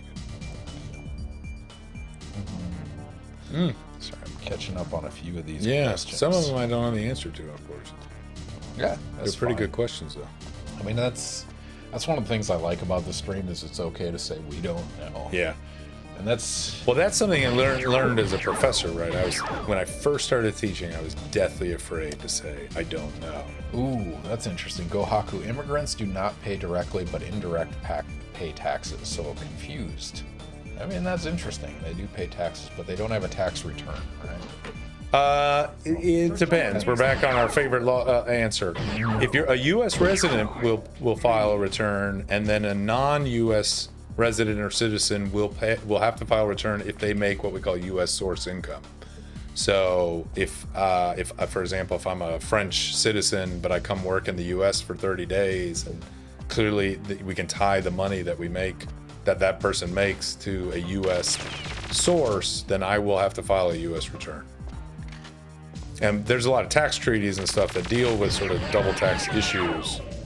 But the U.S. that was one of my factoids, I think, too, is the U.S. is fairly aggressive about what they can tax. Not too surprisingly, I guess. All right, compliance rate on U.S. income tax system, less than 80% or greater than 80%. Jeff, what is the answer? The answer is 85%. Wow, greater than 80%. Yeah, that's, of course, our best guess. Congratulations, Lori, you got another one. 3.6 to 1 payout. Nice. Congratulations. And it's somewhat of a loaded question because I know this is where that person is that if I shoot, I end the game. So I'm not even going in there yet. What we realize is that whenever we have third-party reporting, the compliance rate is incredibly high. So salaries that are reported on W-2s, the compliance rate there is almost 100% because the IRS has a very easy way to check, right? I see. They see a W-2 from an employer and they check to make sure it's on your return. If it isn't, they send you a letter saying, hey, what happened? But cash businesses, where it is much harder to have an IRS checking on things, the compliance rate we know is actually quite low, probably below 50%. And the story I always tell with that is I was at a restaurant once and one of the waitresses was complaining to another one of the waitresses saying that she didn't think her paycheck was as much as she thought it was going to be. And the older waitress said, oh, that's because most of your tips were with a credit card, so they have to report that as income. Whereas the cash tips clearly not reported as income. You witnessed tax fraud. I covered my ears and said I'm not listening to this. But yeah, so if somebody comes to your house and paints your garage or whatever and says I'll give you a discount for cash or I just take cash, it is very likely that's not getting reported to the IRS. So when people can cheat, compliance rate is quite low, but when they can't or when there's third-party reporting, which is why they now have this thing like, what is it, PayPal, if you spend more than $600, you got to report that to the IRS. Everything. Yeah, that's crazy. So that's just to increase compliance. I mean, rates. if you had to throw a guess in there, this 15% that goes uncompliance, like how much is that costing? Well, they claim, it's huge, right? They claim it's something like it's hundreds of billions. And this is done by like average people, or I think both, right? I think I think you have several, again, sort of under the table cash payments, but there's a lot of rich people too that are hiding things in the Cayman Islands or converting income from ordinary to capital, as we said, that are also part of the problem. But actually, sadly, to some degree, again, in terms of comparison to the rest of the world, we are fairly good compliance. If you look at some European countries, their compliance rate is disastrous. Don't shoot her. Don't shoot her. I'm not going to. But I don't know what to do with her. Do I talk to her? If you or I leave now, well, I'm going to shoot your computer. How about that? I didn't do anything. It's a very good computer, apparently. I might open the door. All right, we're at 10:30. Are you ready for some NARC? I am ready for NARC, yeah. All right. I'm going to shoot this guy. You got past her. Yep. We'll count that as a victory. All right, ladies and gentlemen. Ask a Scientist Gaming. We close every single stream with... Oh, why is that crapping out on me? The game is freezing. You played it too well. I did. I broke the game. Absolutely panicking. All right, let me end that task. All right, ladies and gentlemen, we close every single stream with NARC. So you can't start it yet. We need to get a clock. Do you want to see the clock? I do want to see the clock, and I want to know Marty's time. Is Marty gone? Do you want to know it ahead of time, or do you want to? No, I want to know. I want it to count down from his time because that's when I want to be. All right, let me see. Jeff is friends with Marty Swanbrow Becker, whose time was. That's all I care about tonight is beating his time. All right. And frankly, I'll be ashamed if I don't. Did you hear that, Marty? Where is Marty SB? He got 31 minutes and 22 seconds. Is that good or bad? That puts him outside of the top 30 out of 60-ish guests. Okay. So he's in the bottom half. Okay. All right. All right. Nintendo controller. I'm ready. Walk right. You're finding doors. Okay. Rock right, find doors. Oh, can we have a prediction on if he beats it or not? I don't know. Do you want to do any more of these predictions, or should we? No, do that. Yeah. All right. So before you press the start button, we're going to put up a prediction right now. I don't want to know what people guess, though. Jeff beat Marty. Marty with a Y? Yes. No. No copy and paste here, ladies and gentlemen. We're caveman talking. So what was his time? It was 31:22. So what was the world record time when you did it? 9 minutes and 7 seconds. I'm not going to beat that. 30. Sorry, I forgot the number. 31:22. Is that right? Sounds right. NARC. Will Jeff beat 31:22 on NARC? We're going to give you guys 1 minute. This is entirely a pride-based prediction. All our predictions are thrown out the window. Will Jeff beat NARC in less than 31 minutes and 22 seconds, which this is the time for Marty Swanbrow Becker to beat NARC. And they are friends. They're fellow D&D players. And this is a bragging point for some time to come. So there's high pressure on this. Oh, he's going to hear about it if I beat that time. Whether he's here or not, he's going to hear about it. 31:22. So my record is 9 minutes and 7 seconds. The fastest guess time is somewhere about 17 minutes and 30 seconds. Slowest is somewhere near 40 minutes. So large distribution. And by NARC, do you mean the drug game? Yes. Here is NARC, ladies and gentlemen. A drug game for the Nintendo Entertainment System. I played it the first time on my stream, and then it became a joke making every guest play it. And now it's a point of pride. So, or the anti-drug game. It could go either way, depending on how you feel about drugs. Oh, go Haku. Sorry, I'm going to catch up on some of these. Sorry, I got to keep track of my list just not to lose any of them. All right, it's closed. So 94% said yes. Well, 94% of the points bet said yes. Okay. 6% said no. So the stream is behind you. Well, I am available for bribing from the 6%. That's true. If they want to Venmo me 16, I will throw the NARC. How bad do you want your imaginary internet points? Because here we go. All right, go. So I hit start. Yep, let's do this. Ladies and gentlemen, it is time for some NARC. An all-time favorite on Ask a Scientist Gaming, whether you and you remind me, A is shoot and B is jumping. Yep, and you're pressing right and just going. And running. Yep. Okay, here we go. Just going to doors as fast as you can. I'll keep you asking the important questions. Are bribes taxable? Yeah, yes, they are.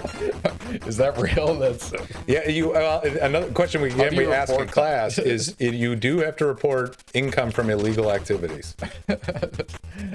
And so initially one person argued that went against the right of the constitutional right of against self-incrimination. And the Supreme Court said, no, you have to report it, but then you can take the fifth. Go right. Okay. You can take the fifth. So you say, I got $20,000, but I'm not telling you where it's from because I don't have to. And the Supreme Court said no. No, you gotta report it, but then you can take the fifth. So you do have. Is this a door? Nope. Keep going. You'll find a key card. You have to touch the key card thing. Keep going. Not worth shooting. Just go. Just run. Okay. Your pride is on the line here.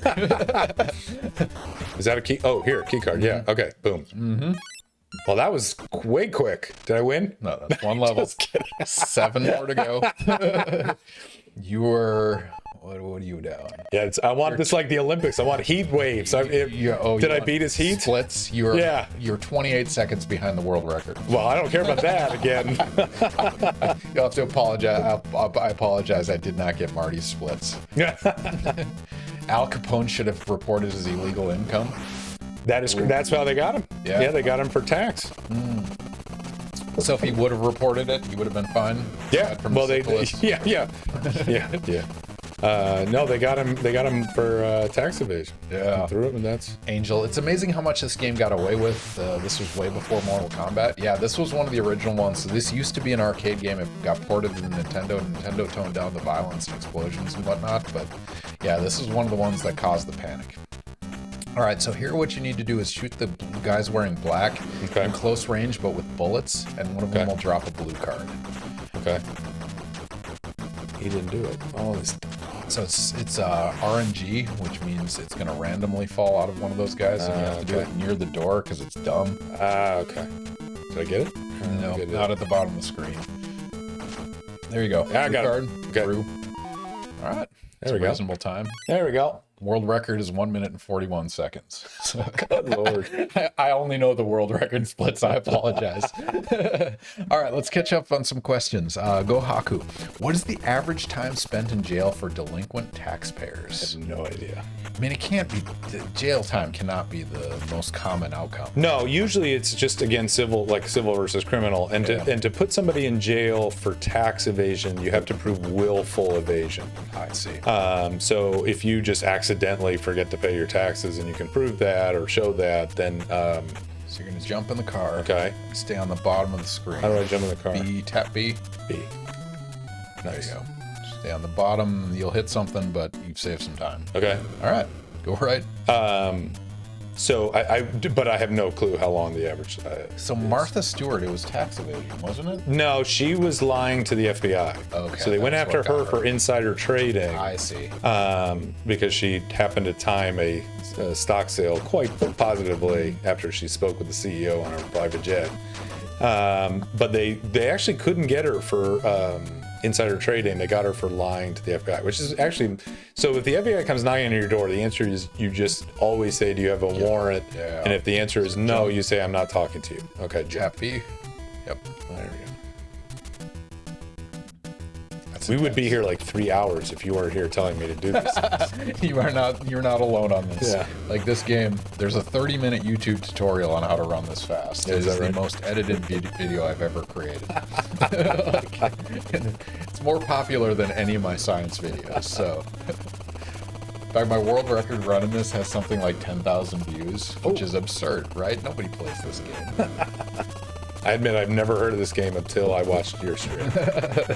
Totally worth it, though. Yes. All right, Angel asks, what if you find out something you've owned for a very long time is suddenly more valuable? Like you find out a Buddy Holly record is actually signed, or fake art you have on the wall for decades is real.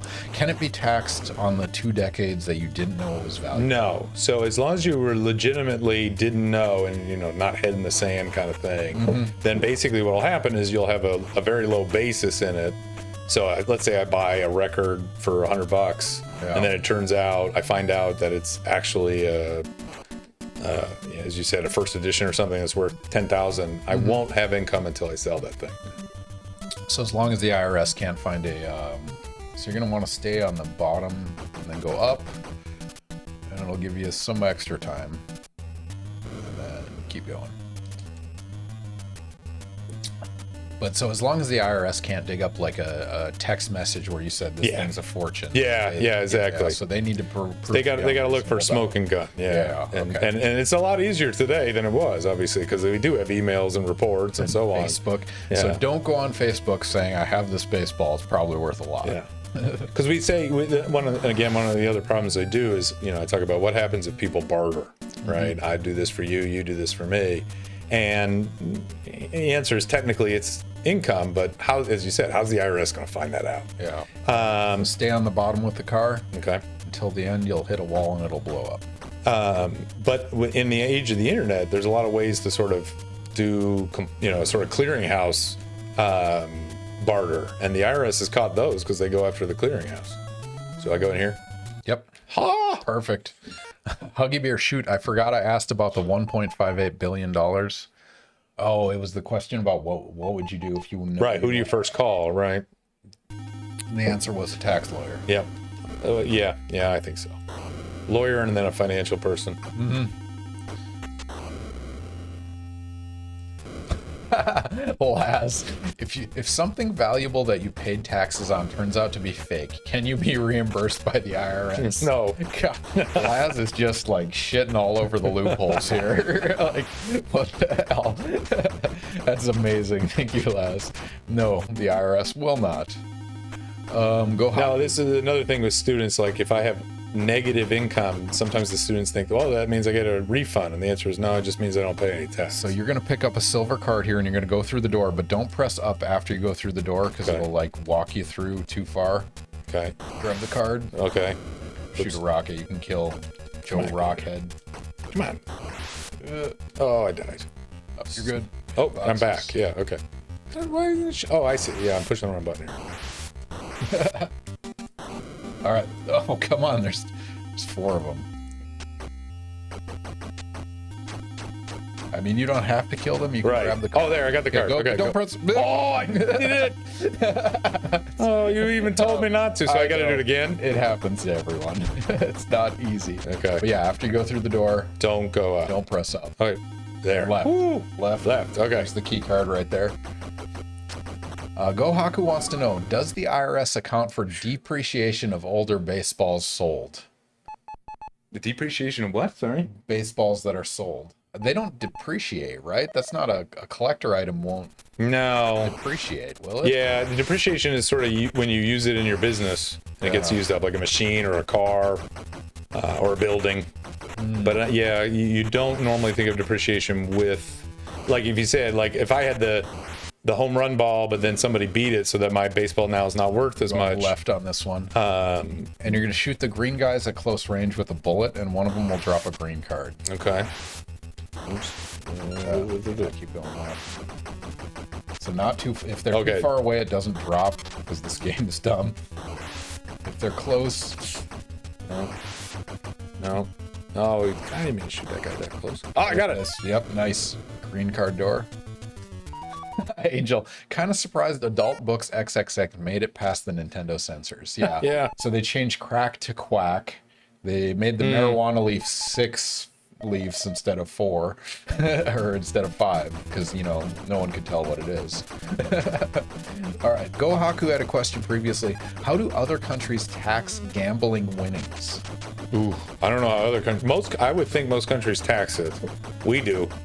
So that's those books are kept by the casinos. Yeah, and they if you report win a those. big on the casino, they're going to give you a form, and they might even withhold. What's big? I don't. I mean, now we say what, right? $600 on PayPal, so it wouldn't surprise me if it's a fairly small amount. $600? That's crazy. Yeah. Like the amount of extra work that's generated for them is non-trivial. Yeah. No, it's true. That's kind of crazy. All right, everyone. Anyone just joining us? Ask Science Gaming, mediocre gameplay, expert science, or in the case tonight, expert tax law with Professor Jeff Kahn. He's an expert in tax law and torts and a whole bunch of other things. We didn't even talk about taxing coaches. No, right. Football coaches. Yeah, that's we one. should probably dive into that a little bit. But if anyone has questions, throw them in the chat. Huggy Bear just asked, gambling losses can be deductible, right? Only to gambling winnings. Only against gambling winnings, unless you're a professional. Huh.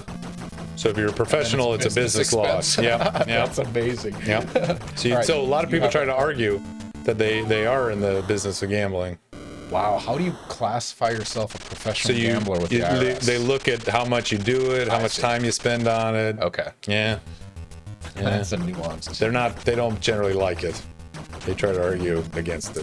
Gohaku, how does one log gambling losses since it's all cash? Yeah, well, a lot of casinos keep track of it because they're paying attention to how much they're losing to you, right? And how much you're paying them. But a lot of times too, what we say is if you win at the horse race, pick up a bunch of losing tickets and use that as your losses. This is not legal advice. No, I'm not. That's just generally what the people say. That's what I've heard. That's what people say. Yeah. All the people say that, Hypothetically. not Jeff. He's just heard that. Oh, the internet. Oh, That's pretty. Well, we were amazing. talking about reality television, so I'll talk about one of my other ones. Yeah. Because one of my articles, you never know what article will get paid attention to. So I remember when I was at Silicon Valley at Santa Clara, my wife was watching this reality television show, and it was called For Love or Money. And it was a bachelorette type show. And what it was you had one man and 20 women or something like that. And so typical kind of show. But what the trick was, the women were told, if he picks you at the end, you'll get $1 million. Oh my God. And they didn't tell him that. So you got to rocket the guy in the wheelchair. Okay. All right. So how do I do that? That's the tapping A. Yeah. No. Press it a little less hard. Okay. Yeah, there you go. I got it with them, but not him. Yeah, you gotta. There, I got him. No, that's one. So you got to get him twice more. Oh, shoot. Okay. So this woman won. She became the guy. She became the final one that he picked. And they kind of supposedly made a twist. They were like, okay, it turns out actually you can either get the money or get him. So shoot all these guys. Oh, that's cool. And the guy was a schmuck, so it was a very easy choice. You take the money, and she did. And so that's income. She won a prize. Prizes are income. Yeah. But then what they said to her at the very end, they said was, well, look, we're going to have a second season of this, and what we'd like to do, if you're up for it, too. is we're gonna make you the one person, and so it'll be a bachelorette type thing, and we will tell the men the same thing we told you, that if you win, you get $1 million, and we're not going to tell them that right? Oh God. And what they said was, look, if you're willing to do this, and if you're willing to take that chance, I thought I had it. If you can convince the man that you pick to pick you instead of the money, we'll give you $2 million. But you have to choose the money over. Right, but but if the guy chooses the million, you lose. You're going to lose your money. You won't get anything. So essentially, she was risking her $1 million, right, to make it so that the guy would pick her over the money in the end. And she took the deal. And so I wrote this article called Tax Reality Bites, which I thought was a clever thing, because Reality Bites was a popular movie at the time. And what I argued was that this woman has $1 million in income, and she just gambled it so that if the guy picks the money, wow, she'll have $1 million in income with no money. Yeah. And that'll be a lousy result, but that is the result. And there he is. Come here. If you hold down both buttons, you can get rid of the dogs. Okay. Move around a little. It's got to get out of a shooting range. But hold down both, and you'll squat and shoot them. Yeah, there you go. There we go. All right, that'll make life. There we go. Okay, now I got him. Come on. Oh, I keep shooting things besides him. This is where it's going to cost me. Where'd he go? Sorry, so you were trying to argue on her behalf. No, I was making it clear she's going to have a very bad tax result if she loses this game. If the man ends up picking the thing. Now the good news was he didn't. He picked her, so she got $2 million, and he got shit. And I mean, I don't know what happened to them, but the lawyer for her called me. She saw the article. Wow. And he called me, or she called me actually, and asked me about this tax situation and did I really believe it? And of course I did, but and at the end of the call she said, well, is there anything I can do for you? I really appreciate it. And I said, well, would you print out a copy of my article and have her sign it? And so she said she would, and I never got one. Oh, it's terrible.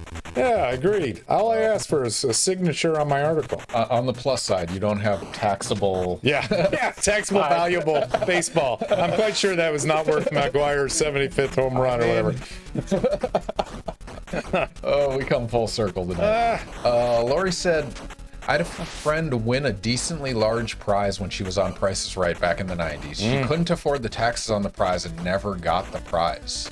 Interesting, because usually what happens is if you win a car like on Price is Right, you have to either give them the tax and then you get the car, or they will say, well, you don't get the car, we'll just give you cash minus the tax. I see. That's usually what happens, but I don't know, maybe back in the day, maybe it was different. It's the wild, wild west. Yeah. Price is Right. Yes. But I have another question. Like, remember when Oprah gave everybody a free car on her show? Yeah. I mean, I guess it was Pontiac that gave it. But I have a question whether that's a gift. Of course, the answer is it isn't. But students enjoy that one. Although it's now getting to the age where they don't even know who Oprah is. That's fun. You get to tie in a lot of pop culture. Yeah. Well, you get the baseball question and the. Until we're too old to know what pop culture is. Like, what's the tax on Twitch income? Like, what is my hours of NARC worth? Oh. That guy got to come back. There he is. He's a very agile guy in a wheelchair. Yeah, exactly. And this dog. So this and the next phase are the time sinks of this game. Yeah, I was gonna say I didn't seem to be having much problem here. So you're at 16 minutes and 56 seconds. Not going well. People are suddenly looking very good in their bets. You have 15 minutes to beat Mr. Big to have pride over Marty. All right. All right. If anyone has questions, we're down to our last 8 minutes of the stream. If you have questions for Jeff, he's happy to answer them about tax law or whatever it might be. Also, if you have suggestions on people we should raid, throw them in chat now. We will figure out who we're going to raid after the stream. Yeah, we're always looking for suggestions. New people, preferably science / I don't know, makers and crafting related, just because, I don't know. But if somebody's playing NARC on stream, let's raid them. No one is. Nobody plays NARC. But everyone should. All right. So I just hit A quickly to do this. Yeah, that's it. You have 7/10 of a second, or 1/10 of a second tap. So you're probably, if you're not getting rockets, because you're probably pressing it too hard. Yep, like that. If nothing comes out, you're just I got a little bit fast. Just missing him now. Yep. So you press it a little lighter than you think you need to. Okay. Oh, All right. Was there ever a NARC sequel? Not as far as I know, but there should be. Someone needs to make a NARC like ROM hack or something. I would love to play a new NARC game. Gohaku, that is your homework assignment. All right, Gohaku wants to know, this is crazy. Will the IRS actually audit lost horse race tickets? Probably, but maybe not. That's a good question. I mean, if you... Oh, I got it! Stay left. Okay. He's going to drop a card. Okay. If you go to the right, he goes off screen and you lose the game. My God, I would have... Okay, go right. Nice. Get him. All right, phase 1 is done. Sorry, we were talking about... gambling loss and horse race tickets. I mean, it's better to have them than not have them. So if they end up questioning whether you really had $10,000 in losses... I'd rather, and most, I don't know, but I assume most horse race tickets don't have a name on it, so. Ooh, Angel has, so you're going to go to the top of the screen. Okay. Get away from him. Okay. And what you're going to have to do is jump and in the air shoot a rocket at his hat. Oh my Lord. So yes, I'm sorry. So stay at the top, the tongues won't hit you. How do I jump again? It's tapping B, and then in the air you got to tap A. Okay. So it's the two tap Too quick. motion. So yeah, go to the top of the screen, go to like far right, get away from him. And then when you're a good distance away, stop, look back. Okay. Jump, tap. Yep. So tap it a little less. Yep. Just like that, but slightly later. Right. I got it. Okay. All right. Angel wants to know, does any of the sovereign citizen stuff fly with regards to tax law? I'm going to answer this. The answer is no. Sovereign citizen doesn't apply anywhere at any law. It is complete horseshit. Yeah. Sorry, I'm not the expert. No, that's absolutely correct. They're invoking like statutes from the 1800s that have since been negated, and like tax evaders generally are not giving great arguments, and courts do not look kindly on them. There's arguments like that it only applies to foreigners, and something. The 16th Amendment wasn't done right. Wasn't done right. I'm glad that's an argument by someone somewhere. That's pretty close. So chances are you're pressing. Oh, that was very close. A little earlier on the rocket. Okay. Where am I at? But yeah, this is the hang up for most people on. Okay. And Jeff is focusing, so your questions don't matter, ladies and gentlemen. But if you guys have someone we should raid, throw it in chat. I'll pay attention to it. Yeah. There's several people with an asterisk because they got sick of it and they just stopped here. Yeah, they had me intervene, or we put in some cheat codes. I have trouble shooting this. All right, Huggy Beer has a question. There it goes. How can I use time travel to evade tax law? First, invent a time machine. Yeah. But then that's the hard part. Everything else is easy after that. Yeah. Call Jeff after you've done Yeah, step if you one. invent a time machine, He'll give me a help call. you I will help personally. you. Promise. And all he asks is you sign the news article when he writes it. So it's very little request. All right. So one of our other favorites we like to ask on stream is, unlimited budget, Right. no moral qualms. What experiment would you do? And obviously, you're not an experimentalist, but you could generate a system where you have your envisioned ideal tax system or whatever it might be. Yeah. What would that look like? What's utopia? I think what I would, if I did, I thought about this a little bit because I knew it was coming because I've seen the streams again. My understanding is we don't like lying to people during our experiments, which I guess, and I don't know if that's true or not, because again, I don't do much in empirical. But what I've always thought was we actually, the IRS and the government tell us supposedly what the audit rate is. Yeah. Right. And it's fairly low. Now it's misleading slightly again because, they can easily check your 1099 and your W-2 and that doesn't count as an audit. But I've always wondered, and I'd love to do an experiment where I basically give people money and I say, okay, there's a chance that you'll get caught. Right, we're going to give you this money. You have to report how much you earn, and you're going to pay tax on what you report. You get to keep everything you don't report. And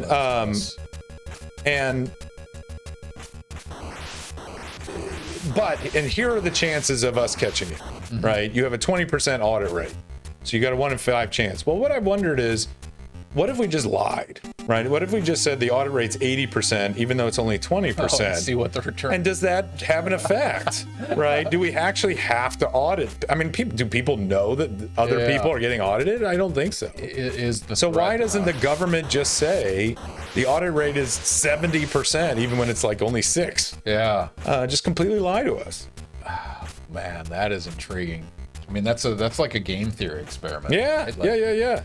Wow. So it'd be, and it would be interesting to see if the fake audit rate changes what people report and how much they get to keep. Now, obviously, the other way we could go with this is if you had no budget concerns. What I would just do is follow a bunch of people for 5 years, see how much they cheat on their taxes. All right, just have a camera on them. Like particular people or random? No, I think random. Rich people, poor. Just every group, and just see if you see who cheats the most and how they do it. Fun documentary after the fact. Yeah, like every moment telling that story. How am I doing here? Not doing well here. So Marty actually did this. I find that hard to believe. It took 31 minutes, but he did it. Oh my god! I only got 7 minutes left. You're probably pressing the button too hard. I am. Yeah. Just like a gentle. Oh, I was so close. Just a little later. Sometimes I feel like I press it. If you get audited and they find a problem, would you have to pay the tax on that money, or would the penalty be more than what you would gain? It depends. Yeah, there's different percentages for penalties, and it kind of depends. You also have to pay interest, right, on what you didn't pay. So your interest and penalties sometimes could be more than the actual tax. Yeah, so that's it. It depends. Angel, we had something somewhat similar like that actually happen here. There was a tax on owning a TV, so the government lied for a decade about having a TV sensing radar on vans.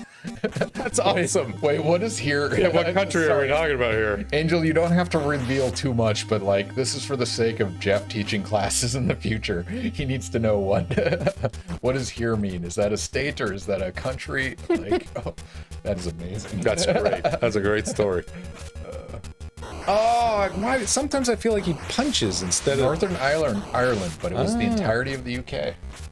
Holy shit, they did your experiment. There we go. I wonder what the compliance rate was on the TV tax. I bet most people would believe him. Yeah. I mean, people believe that the vaccine has signal processing, right?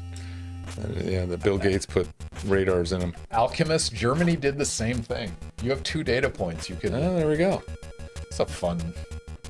Well, we know our government lies to us. So it's not a big stretch. But why are they in the extent of Tuskegee experiments versus tax law?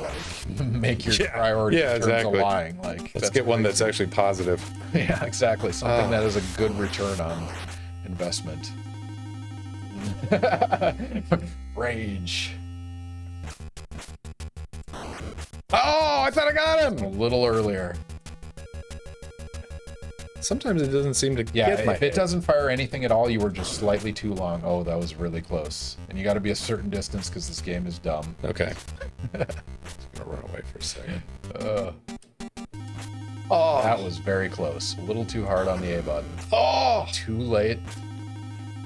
Come on, Mr. Big. You gotta go. Laz, I think those vans are real. Well, I'm sure there's as Laz knows, birds are not real. They are surveillance. Oh systems. man. Speaking of birds, are you familiar with Always Sunny in Philadelphia? No, I haven't seen it. You've heard of? I mean, I've heard of it, but I've never watched it. Bird Law. It's just an idiot on the. I won't go into details, but Always Sunny is a fun, absurdist comedy, right. like hateable characters. That's kind of what they do, but it's funny and they do it. And there's a really consistent theme about bird law and it being very important. Oh, Laz, sorry, we've forbidden posting links in chat just because who knows what somebody's going to post. But if you want to put something there, you can message me directly and I'll take a look at the message and then post it for you. Sorry about that. It's just, yeah, we'd rather be safe than people advertising or showing whatever the hell they run to in chat. Is this the final level? This is it. All right, so I have beat him. 3.5 minutes to do this. Yep, and you have 15 seconds of walkthrough after this. Oh, Lord. What's the NARC record? The world record is 9 minutes and 4 seconds. My personal best is 9 minutes and 7 seconds. The best guest time is something like 17 minutes and 22 seconds. Marty Swanbrow Becker was 31 minutes and 22 seconds. So, Beat me. TV detector van on Wikipedia. I hit him. Yep, okay, rockets to the face now. No jumping. Okay. Oh, I just jumped, of course. Come on. Get further away. Get away. Can I hit him from the back? He'll always face you. Oh, okay. Okay. All right, turn back rocket. Another rocket. Let him get a little closer because hitbox detection is weird on this. Am I hitting him or Yeah, not? you're hitting him. Okay. He'll eventually reveal a skeleton, so get a little bit of distance away. Oh man. Oh, I got it. Are you happy you learned? Okay, so now you're gonna walk in this range of the screen and you're gonna shoot bullets. So that's Okay. holding A. So you're gonna want to get. So you can't shoot them from the top. It has to be somewhere in this range. Oh, I see. Down here. So walk Yeah. that way. Got it. Get some reasonable distance away. Turn back. Shoot. And you're just gonna move up and down while shooting. I got it's it. also stupid. All right, turn back. Hold bullets. Yep. And some of them are gonna hit, and you're gonna see the vertebrae disappear when they hit. TV detector van. Look at that. Oh, they made the vans, but it was all pantomime. So apparently they had TV detection. Oh, look at that. TV licensing was the logo on the side of the van. That's real. All right, so you're going to keep doing that. You got a couple of vertebrae. You need to get 4 more of them. Yeah, it's just really dumb. So you have to move up and down a little bit while doing it. So while you're shooting him, just move up and down. It's really dumb how the detection works. There's a particular way you have to do this, and if you watch the speedrun tutorial, you'll learn all the nuance to it. But yeah, we have about 5 minutes left. Anyone has a suggestion on who we should raid, throw them in chat now. It's Wednesday night, so not a lot of people are on, but if you guys have suggestions, we're happy to take them. So turn back. There you go. We got 3 more, huh? Yep, one more hard one. That's a perfect strategy. Eventually it'll hit, because, oh, there you go. The last 2 should be pretty easy. It keeps getting me. Come on, buddy. Here we go. It's right by the door. Hey! Perfect. Go to the door. Okay. I just pointed at the stream rather than your screen. We have something similar to Okay, so I run. right? Yeah, this is civil forfeiture, the level. I don't know if you feel about that with tax-related things, but you can steal all the gold without due process. All right. It's all income. Okay, so do this. 30 minutes and 30 seconds. I beat him. Marty. All right, believers. You win. Will Jeff beat 31-22? And the answer is yes, by at least 50 seconds. And that is all I cared about. That's all you needed tonight. That was the real victory. We have something similar to the Freedom of Information Act. It's called the same thing. And it was found that evidence from the vans were used in 0 cases of TV licensing actions. That's awesome.